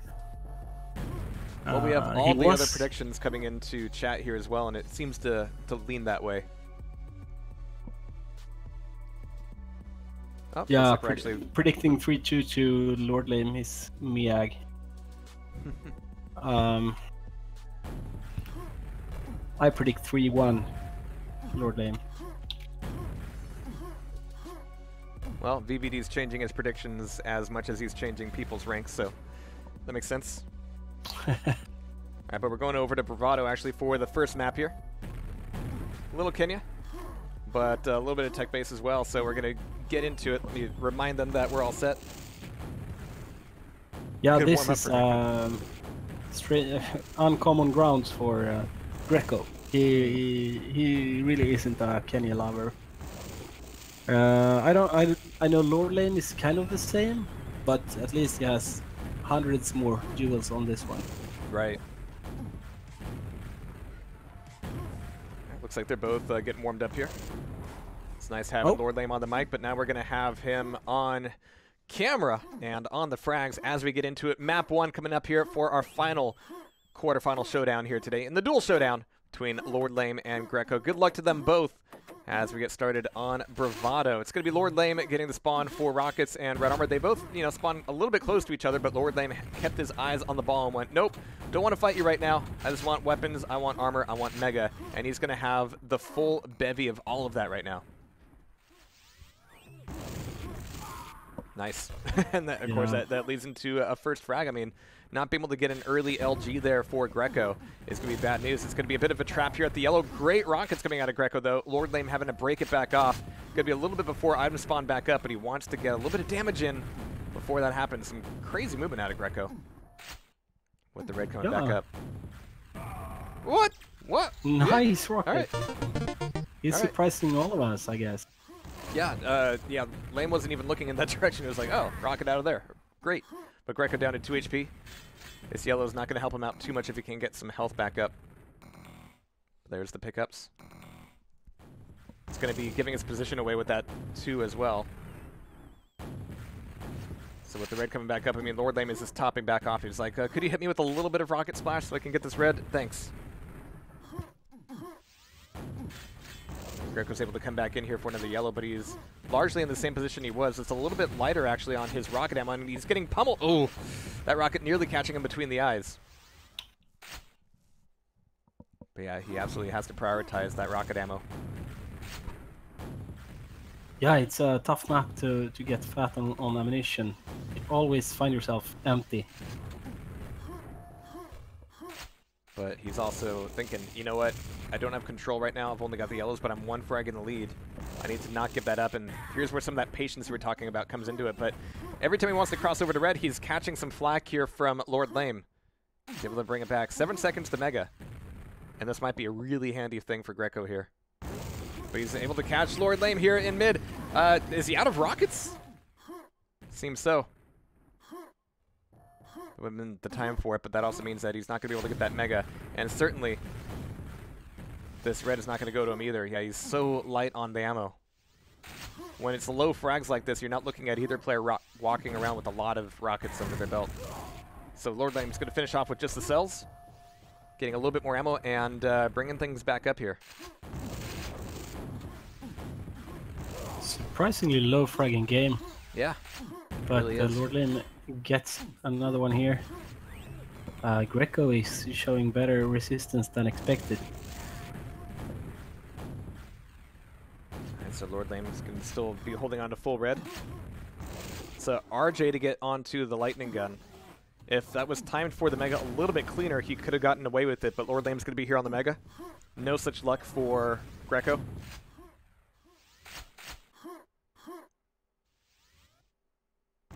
That's going to be Lord Lame full 200-200. Just going, one more cell and I could have gotten yellow. But Greco's going to be here on it. He's going to be losing a lot of his own armor. There it goes, and he's going to be so weak. Yellow's still up, though. And so he's going to be able to get that as Lord Lame's going to be more focused on the red. But that also means that Lord Lame's going to be stuck up here. This is going to be opening him up to a lot of damage. There goes most of his armor. Lord Lame had to abort his chase. Yeah. 0 ammo again. Which makes this corner so important. Cells, rockets, all the above. And again, by the time you usually get, a few more frags under this map, then the ammo's not as big of a problem. You've got all the backpacks running around, but right now both players are having to be very careful and selective with their shots. Only 3-1. Yeah. Great patient game here. So obviously that could turn around at a moment's notice, and even the pace of it can change as the spawn frags become a possibility. Greco, though, backing up to yellow. Not sure if he's going to self-damage for it, but we've got 6 seconds to red, and really it's up for either of them to get the pickup. Lord Lame's going to be coming in from the top. Greco's nowhere to be seen. Okay, he's actually still at the rocket ammo window. I was thinking he was going to be making a jump across from there. but he's actually caught from behind by Lord Lame. That's a lot of free damage, and you can see Lord Lame immediately shifting into high gear as Greco's going to be running away, just trying to stay outside of LG range, tossing down some rockets to keep Lord Lame off his back, but getting caught here mid-map. But he, oh my god, the turnaround, it turns into a mutual frag as they both are going to be looking at this red armor. And at this point, yeah, I was like, I'm not even going to say that Greco's got it because, yeah, it could have been another spawn and another messy frag. So that brings it within one frag as the dust settles. Yeah, Greco hitting everything from the Fox pit. Really surprising maneuver there. Yeah, getting popped by one rocket almost through the door and then turning back around with his own rocket. I mean, that was just perfect placement. And who could possibly say no to themselves when they see, you know, their opponent get popped up by a rocket and you have LG? You switch to LG. You get everything you can out of it. You milk it dry. But right now, that means that Greco's going to be tying things back up 4-4.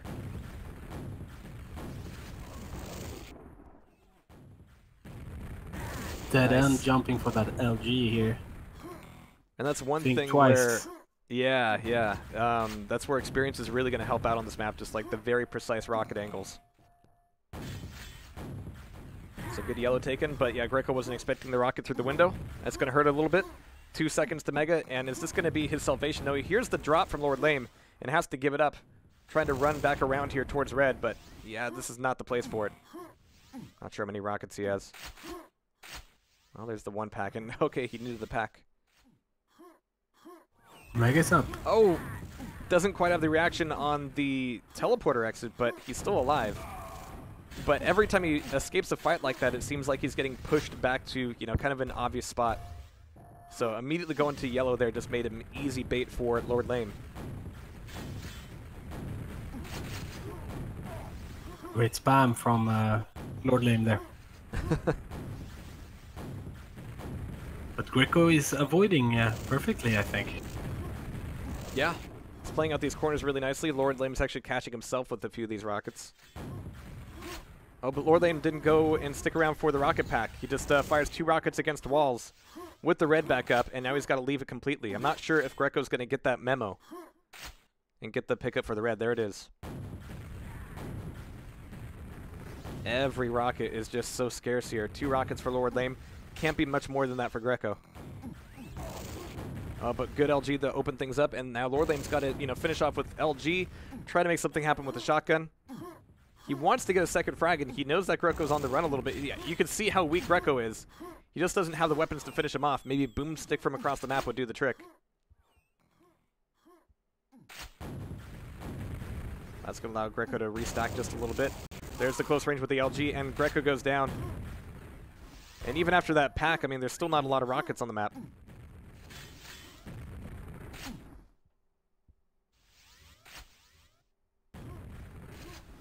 So 2 frags between them and 2 minutes to go. Greco not quite waiting up for that Mega. Nearly taken down by the YA.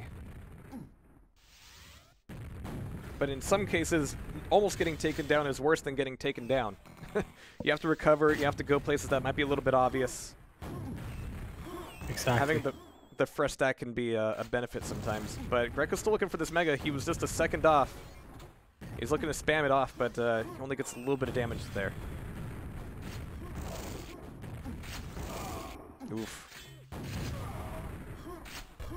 And unfortunately, Greco losing out on one of his frags. And here's where the spawn strings start to get a little bit dangerous. Lord Lame, 12 rockets, has some money to spend on these spawns.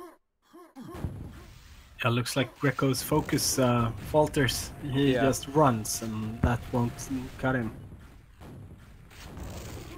He's getting caught from behind here, expecting a play through the teleporter. But Lord Lame's able to get around him, not once or twice, but several times in this run. Really, this was a 2-frag game, and like you said there, BPS, yeah, Greco just starting to get a little bit looser off of his spawns, being really noisy, running into a lot of these shots. It's going to pump up the frags, but the real game was won a couple minutes ago. Yes. Which actually, I feel a little bit bad about, because Greco was really giving Lord Lame a really good run for his money on a map that, I don't think anybody was really expecting to be that close. Yeah. Really impressive by Greco on this one. Nobody could have imagined him keeping it this close. So, great personal win, I guess. but now I think he's just letting off some steam to reset for next game. Well, a frag like that will be pretty cathartic, but yeah, he's got to rein it in at some point, because that will be a real win for Lord Lame in map 1. He's still on the hunt here. Yeah, still feeling pretty good. Yeah, but as you know, Lord Lame, master of standing still, will do so on the other side of the map. There it is, Lord Lame getting map 1 under his belt, but like we said, I mean, Kenya's might not be Greco's forte, as I'm sure we're going to be going over to something a little bit more traditional, and it doesn't get more traditional than DM6.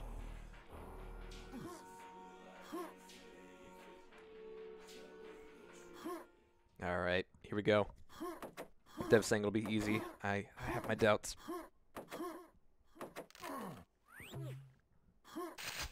All right, so as we get started here, it's going to be Mega going to Lord Lame. It's going to give him a rocket launcher as well, obviously, but that's going to be the red in Greco's hands. And just like the very beginning of Bravado, we're going to be seeing some quiet come out. Oh, and there's the trap out of the teleporter exit. Yeah, I mean, Lord Lame caught Greco just as he was diving for the LG, so Greco really didn't have any awareness that, all right, Lord Lame's going to be right behind me on the teleporter. So lucky stuff there for Lord Lame. It wins him the second red. But weapons are still in the favor of Greco here. And Lord Lame standing back here. Okay, all right. Neat. Hoping to surprise. Yeah. Because who would do this? Who would, you know, who other than a fresh spawn would wait at that corner? Oh, Lord Lame is giving us the answer. Yeah, yeah. It was a rhetorical question. I think it's a, yes, perfectly fine place to surprise your opponent. Some But a bit of a messy fight moves. there. Yeah, Yeah. that's exactly the word for it. That pipe is so hard to move around. You often get stuck in it. But Lame is looking hungry for this first frag, and he's going to get more than he bargained for with a nice pair, but he's got 7 seconds to get back to red. Whoops. It's going to be almost getting the jump off the platform, and that means that Greco's going to be back in position on the red, getting a frag back. Not quite getting the spawn frag, though. Oh, but Lord Lame's going to be caught at the teleporter. And Greco can still move back in for the grab of LG. So really good stuff for Greco here. Certainly in his favor. Yeah, like you said, that attempt at rocket jumping high and fail really cost him the life. Yeah. Black and white. I mean, to be fair, Greco was actually still at the red armor even while that rocket jump was being attempted. So either way, Greco was going to be in position for the red grab. It would have been a tough fight either. Oh, no! Something that only really happens in Quakeworld, where you get rocketed across the room while you're still firing and you end up killing yourself. No other games move quite that fast for that to be a common occurrence, but here we have it. A couple of minutes knocked off the map, and we've got Greco back in the lead, 1 frag up. And there's Mega taken. Only 44 health for Greco, but he's going to be pushing forward for a little bit of these cells. He's got plenty of time to get back over to red, but he's allowing Lord Lame to put himself in the corner, put himself in a position here that could go against him. I could add, this is Greco's home map. He loves it. He loves to play it. He played it very much back in the day. I remember he played like the Legends of Dog on it. Yeah. And has some historical feats or achievements on it. So he should be feared here. I just checked the clock to make sure it was still moving because Greco's is going very quiet here. Lord Lame throwing out a little bit of spam, making a lot of noise, but Greco's not looking flustered in the slightest. Just enjoying his time on the donut. It's interesting how few actual, pickup sounds there are in Quakeworld. You've got like health, you've got ammo, which is the same as a weapon. So there's a little bit of ambiguity on what was picked up. Yeah, luckily we don't have steps. Right. That would be somewhat of a game changer. It is, yeah. It's a different game. I've never argued that they were comparable. They're brilliant in their own unique ways. Yeah. Nice. Just shutting him back in the Mega room. Like, yeah, just eat your Mega and stay out of here. Yeah. 20 more seconds for the next Mega. I can't believe this has come down to, like, you know, one frag. It was like several frags a few minutes ago, and then we had a few suicides, and now it's just the one on the board. The problem here with what Greco's doing, potentially, is that if Lord Lame manages to actually, you know, get a good RJ or, you know, somehow get behind Greco, then that red armor's there for him to pick up. But at the same time, Greco's... Yep, there's a sneak. Here we go. Man, I was almost exactly right, but that rocket jump from Lord Lame didn't put him on the red like it needed to. Greco's only got the one rocket here, another consequence of having so few frags on the board. So he's trying to make it all happen with LG, but he just walks into a pair of rockets. Lord Lame's got to realize that, you know, if you're going to attack, this is the time. Yep, 3 seconds to red, and Greco's running it back. He wants to hold on to this one frag lead. Nice attack by Lord Lame. Forcing Greco back to base. And this is what you want. You want a game where it can all turn around before the frag even happens, and there it is. And that's another suicide, so we're back to 0-0. All right. There's the good rocket jump this time, but I'm sure Greco's going to be there. He's going to be on the pickup as well. A little mistimed there from Lord Lame. He's going to be doing a lot of damage to Greco, but it's going to be traded damage. Not something Lord Lame can afford too much of. Not without armor. 7 seconds to the next red. There, nicely done.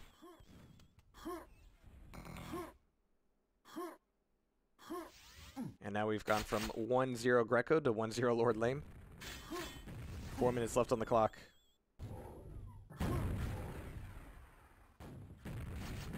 So I wasn't exactly right there. I mean, Lord Lame did get caught on his sneak about, but in the end, it still shook things up enough, and Greco overextended a little bit too far. And now, this is dangerous. I mean, if we've seen the game go this long with it being 1-0, it being 2 to -1 is disastrous for Greco. Oh my god. Oh, Jesus. Bad Absolute murder. event. Yeah. Those aren't Poor the sounds man. you want to hear if you're Greco. All right, good spam there. Finally getting some rockets out. But of course, he won't have a whole lot to work with. Yeah, for those of you who don't know, DM6 is a little bit unique in that there's like the rocket launcher itself and one rocket pack way outside of the area of control. And that's it. Everything else is backpacks. That's it. Plus the grenade launcher gives you Yeah. 5, but still very low.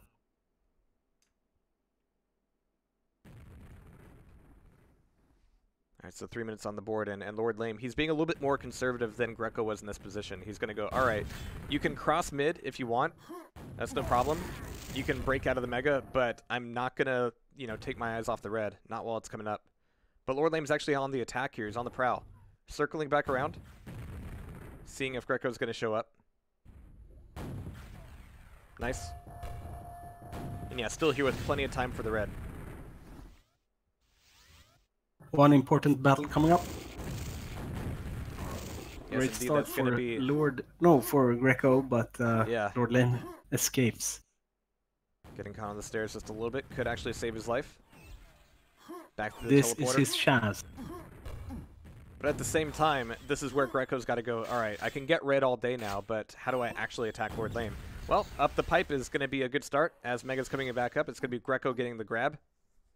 So he's going to have a little bit more stacked it. Yeah, that's exactly it. Lord Lame's going, oh, hey, freebie. You need to get there now. That's the second time that's happened, yeah. Oh. Minefield. Oh. So Greco 2 steps behind. But looks to fetch next red. Yes, he does. But that's the constant problem on DM6. The more time you spend keeping your focus on the red, the less time you can keep your focus on your opponent. And now Lord Lame is going, all right, I don't care if the red's here. I'm just going to completely sneak around behind you. You think I'm still at Mega or at Teleporter? Nope. Back here. Greco comes back into red, but Lord Lame almost got the drop on him. His rocket a little bit off. That's like the 3rd time that's happened for him. We'll see if that's concerning going into the next map, but 5 frags on DM6 with 1 minute to go. This is going to be a second victory for Lord Lame. Make that 6. Smoking. Yeah. Lord Lame hit the cells through the tally perfectly. And so in general, you know, Greco, whenever he was in control, he was really maintaining a wide circle around the red. You know, he was pushing back out into donut. He was watching the pipe all the time, even throwing a little bit of spam down there from time to time. Couldn't do it all the time, of course, because of the lack of the ammo, but it meant that all Lord Lame needed was one time to sneak through mid. And that's difficult to time. Like, there's a few things you can do to read that, but sometimes you just kind of like hold your breath and walk out to mid and you go, don't notice me, don't notice me, don't notice me. But Lord Lame pulled it off. Twice, in fact. Maybe not the best performance from Greco here, and great series of unlucky events as well. And Yeah. that is Quakeworld, and especially DM6 and DM2, I would say. Yeah. The coin flip maps. All right, well, we're going to have to see what map 3 is, as it's going to be Lord Lame on match point for the quarterfinal. Going to have to see if Greco has any more fight in him. If you're right and he's tired, then yeah, he's going to need to give himself a kick in the pants here before the next map.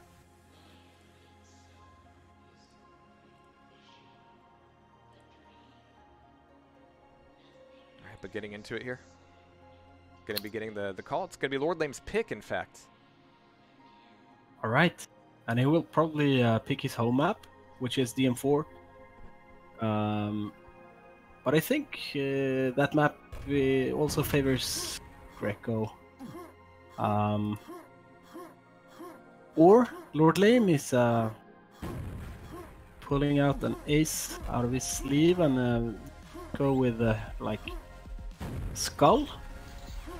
I think. That'd be crazy, yeah. Yeah, it's crazy, I know, but I think Greco has like 0 fly time on it. Oh wow, wow, yeah. While I know Lord Lame at least has a dozen, right? And that's where you need a little bit of time under your belt just to understand, you know, how the teleporters work, how the jump pads work, how the play for red works. Well, he's going to have to learn very quickly. Improvise. All right, but here we go. It's going to be match point for Lord Lame. Let's see if he can pull the hat trick here with a clean 3-0 sweep against Greco in the quarterfinal of the Dual Showdown Pro League. And thank you guys so much again for having us and for having these events and for having these matches, because I get to see a little bit of Skull. Yeah. It's not every day. It's a great, small and very intense map. Yeah. A lot So of Greco's edges gonna and have- slopes and... He's going to have Mega and Yellow.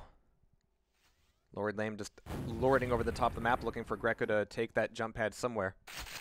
But with the next red coming back up, we'll see what Greco can do about it. So back through the teleporter, back up to the top. Lord Lame is actually going to be dropping down here for the yellow armor pickup, giving up that red just a little bit, but making it difficult for Greco to do much spam against him. But Greco's still up top, taking some damage himself as the red's taken. Lord Lame delaying just a little bit to see if he can get some spam off himself. Doesn't do a lot of damage, but the Mega should be a thing here pretty soon. Oh, wow. Great LG coming out of Greco, and that'll be the first frag going to him. Impressive. He plays with great overview. He has control over his enemy's position all of the time, this far. Which indicates he should have played this map before. Oh yeah, totally. But he's able to get another red. He's going to be looking a little bit light on the ammo, and he's getting seriously pushed back by this LG. Wow, the rocket to LG pushes are just crazy coming out of Lord Lame, tying it back up 1-1, but he's lost the timing on the red armor, which means that Greco will be able to take that frag back once again and even maintain his stack.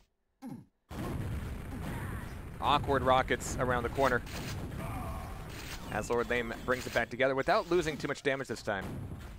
So his goals are definitely going to be, you know, getting timing back on red armor, floating above it, trying not to get stuck, but he's sitting on it, trying to hatch it for 5 whole seconds, being very loud about his position, and Greco's not really doing much about it. Well, Greco's going to get caught here, yeah. you see your opponent spamming someplace without much awareness of where you are, and you think, oh, this is it. But with 3 HP, Greco still manages to get that frag back. Okay, all right, fine. I think Lord Lame is in shock here now. He expected an easy game here. Well, he's got to maintain his focus like they have for the last couple maps. Greco's able to get red back. Good LG to rocket combo. Greco's not going to get as caught on the jump pad here. Oof. Jeez, great shots coming out of Greco. Has he been like secretly training this map? Or is he just that acrobatic? Yeah, must be have been in the same Russian boot camp as Bulat. You haven't played Skull until you've played it against bears. Right. 10,000 hours of bots playing. Alright, so Greco going to be taking a lot of damage here in the staircase, realizing it's not the place to be if you want to attack red. But Lord Lame just immediately loses all of his armor. It's going to be a mutual frag, with Greco still 3 frags in the lead. Greco's able to take away yellow armor. Red's not going to be in the hands of him anytime soon here. As Lord Lame's still looking for an angle. Going to be coming around the corner, and Lord Lame doesn't really get his opportunity to do damage. Mega's up. Lord Lame's going to get the pickup. And it's going to be a clash here at the yellow. But Greco's leaving it up. Lord Lame, though, I love that. Yeah, he didn't stick around the yellow. Definitely want to get the frag back in. And finally, a cleaner red to Lord Lame. He's got to be feeling good about that. Yes. I was just about to say, careful for the backstab. That teleport is really tricky. Yeah. You look at the enemy, he exits from you, but appears behind you. Really dangerous place. But Greco's still doing the raw damage here. He's down at 2 HP. The smallest amount of splash damage would take him down. Right up until that that health pickup and the yellow. And Greco gets the mega out of it as well. So this is going to be the most tradey map we've seen out of these guys so far, but like you said, I think Lord Lame is a little bit surprised at how much fight he's getting out of Greco here. Maybe Greco's just happy to be playing a faster map for once. Yeah, I actually think Greco knows it even better than Lord Lame here. Well, suicides are still going to be a part of the equation here as Greco's coming right up the jump pad. Lord Lame's rocket's not on point, though, as Greco's able to escape that fight with 27 HP. There's the turnaround, and Greco spawns right behind him at the red. Oh, no. He's like, all right, great. Finally, a clean frag. I could take away red. No such luck. All right, but he's able to maintain at least mega and yellow. But these corner shots coming out of Greco, even Lord Lame's taking a second to be like, really? That you got me there? Oh no! Almost out into the void. The void. Barely avoiding that. Take a breath, Lord Lame. Take a moment. Get that yellow.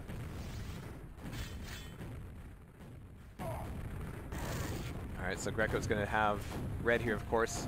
And Lord Lame, he's trying to get the spam off, but he's really low on health. Greco's going to try to catch him in mid. Lord Lame doesn't want any of that fight. Tries to push in for the mega, but Greco's there. The fact that Lord Lame's still alive is a bit of a miracle. But he's being very careful with all of his shots here. Only 2 frags apart at the halfway mark. Certainly not something to give up for Lord Lame. He's going to see that red's up. Greco's going to be there. Just a little bit of health, but he doesn't want to go through the jump pad. It's going to be dangerous, but he knocks off all the mega, knocks off all the red armor. And indeed, that rocket from Greco made him incredibly weak. 8 seconds. Greco's not getting anything out of standing here. 1 rocket would do it. Oh, can't quite sneak it up there enough. But red's going to be back up, and Lord Lame, he's just going to be looking at it going, I know how weak you are. Will the LG be enough? There it is. Back down to 2 frags between them. Lord Lame's going to be weak, but there's mega form. That rocket jump did not do its job. Unfortunate. Oh, but yellow was left up. Oh, okay. I thought Greco had gotten that. Oh, and Greco's going to get caught at the red. So this time, compared to the earlier minutes of Skull here, where Lord Lame was making a lot of movement errors just because of his small discontinuity of timing, it's starting to eat up Greco a little bit more as we're tied up here at 8-8, and Greco is out of the map. Is he still in? No, he made it back out. What? He's still alive, and he finally gets out of there. Jeez. Oh. If he was able to get back up and take some health, I would have just completely died. Yeah. It's possible, but I guess he got shocked or didn't know what to do. Not like this. What So that all came down to just waiting on that red armor. Oh, and Lord Lame nearly gets popped out himself, but he's able to claw his way back in. Great He's only going to be 3 sequences. frags up. Yeah.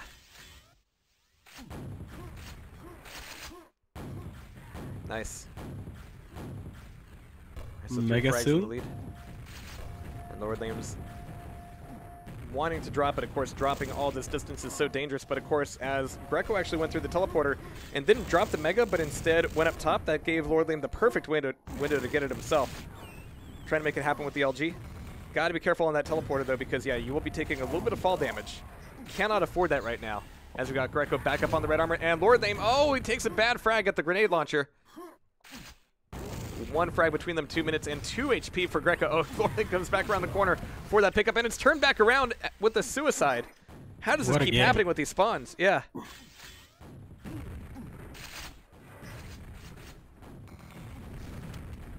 So Lord Lame, 1 frag in the lead, and with the red armor, he's got to be thinking, you know, weapons or no weapons. All right, there's number 2. This is the time to find a place to go quiet on Skull. I wonder if he's going to go behind the teleporter or outside on the ledge. With 3 frags, it's a little bit risky, but maybe the red armor could justify it.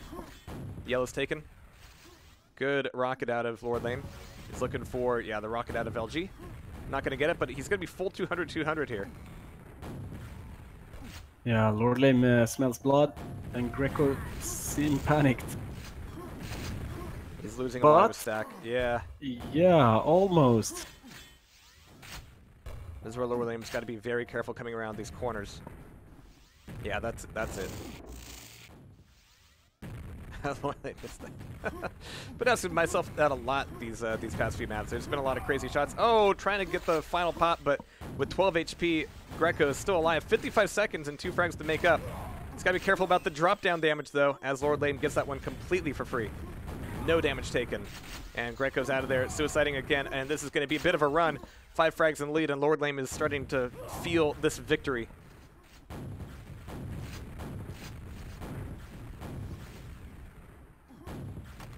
Nice. So 30 seconds left. It's going to be a red armor for Greco, but unless he can force a fight against Lord Lame. I like that Lord Lame is not going for like the cheesy hiding spots. It's someplace where, yeah, you can attack me, but you've got to do it from a pretty specific angle, and I can shoot back just as well.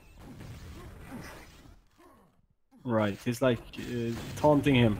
Yep.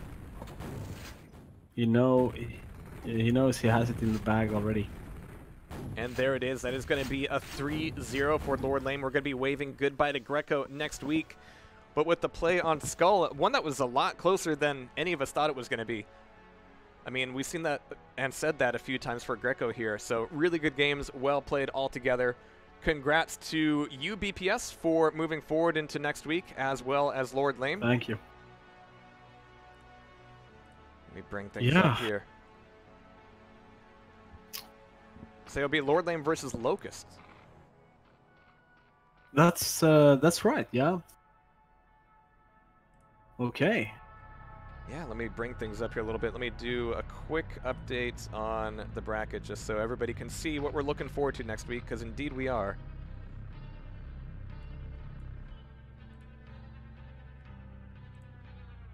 And I just love getting to see a little bit of Skull. That always makes me happy. Yeah, it's such an interesting map. It really is. Such unexplored depth. I'm looking forward to more games on it. I enjoy playing it myself, but cannot say I'm expert at it. So I guess everyone is kind of testing it out. Yeah. But it's an old map, actually. It's like, yeah, I was gonna say, like, old. it's not like it's new, but it's Quakeworld new, you know. It's just unpracticed, I guess. Exactly. Yeah. All right, so scores are in. Brackets are updating. Pitter patter. There's the update. There's the bracket. There we have it. So 8 players down to 4 here. We've got Locust versus Lord Lame next week, and Speedball versus BPS. So it's going to be a good mix of casters and players, and and best of luck to everybody. But I think for today, that will be it from here from us here at Tasty Spleen TV. Man, it's been a long week. But thank you so much again, BPS, for putting everything together. Really saved my life with all the graphics. You're a boss. Oh, thank you. It was great casting with you again. Absolutely. And, next week we'll be having 3 best of 5s with our semifinals and the grand finals. So, again, best of luck to everybody there. Thank you, everybody, for watching. We'll be coming back this Wednesday for Quake Open League matches. And then, of course, for a little bit of Quake Champions on Friday as well. And as we get more towards the EDL, I want to start bringing some Quake 2 into it. I saw a lot of people asking about Quake 2 in the chat today. Always makes me excited. It's definitely about that time. Other people asking about a Quake Champions Doom Edition tournament, certainly in the air. This month is kind of crazy. I mean, again, like holidays are always kind of crazy, but now we've got like DreamHack coming up in just a couple weeks. Next Saturday is actually open, so maybe I'll get a bug and I'll want to do something there. But after DreamHack, we'll have some Quake Open League finals, and then we're getting towards Christmas. I don't know what's going to happen. You'll find out. But if you want to keep updated with everything, follow us on Twitter, join our Discord, and it's also a great place to find games with other Quakers, be it Quake 2, Quake World, Quake Champions, Doom 2, Warsaw, whatever. We love it all. But guys, have a great evening. If you're in Europe, have a great rest of the day if you're in the States, and we'll catch you later.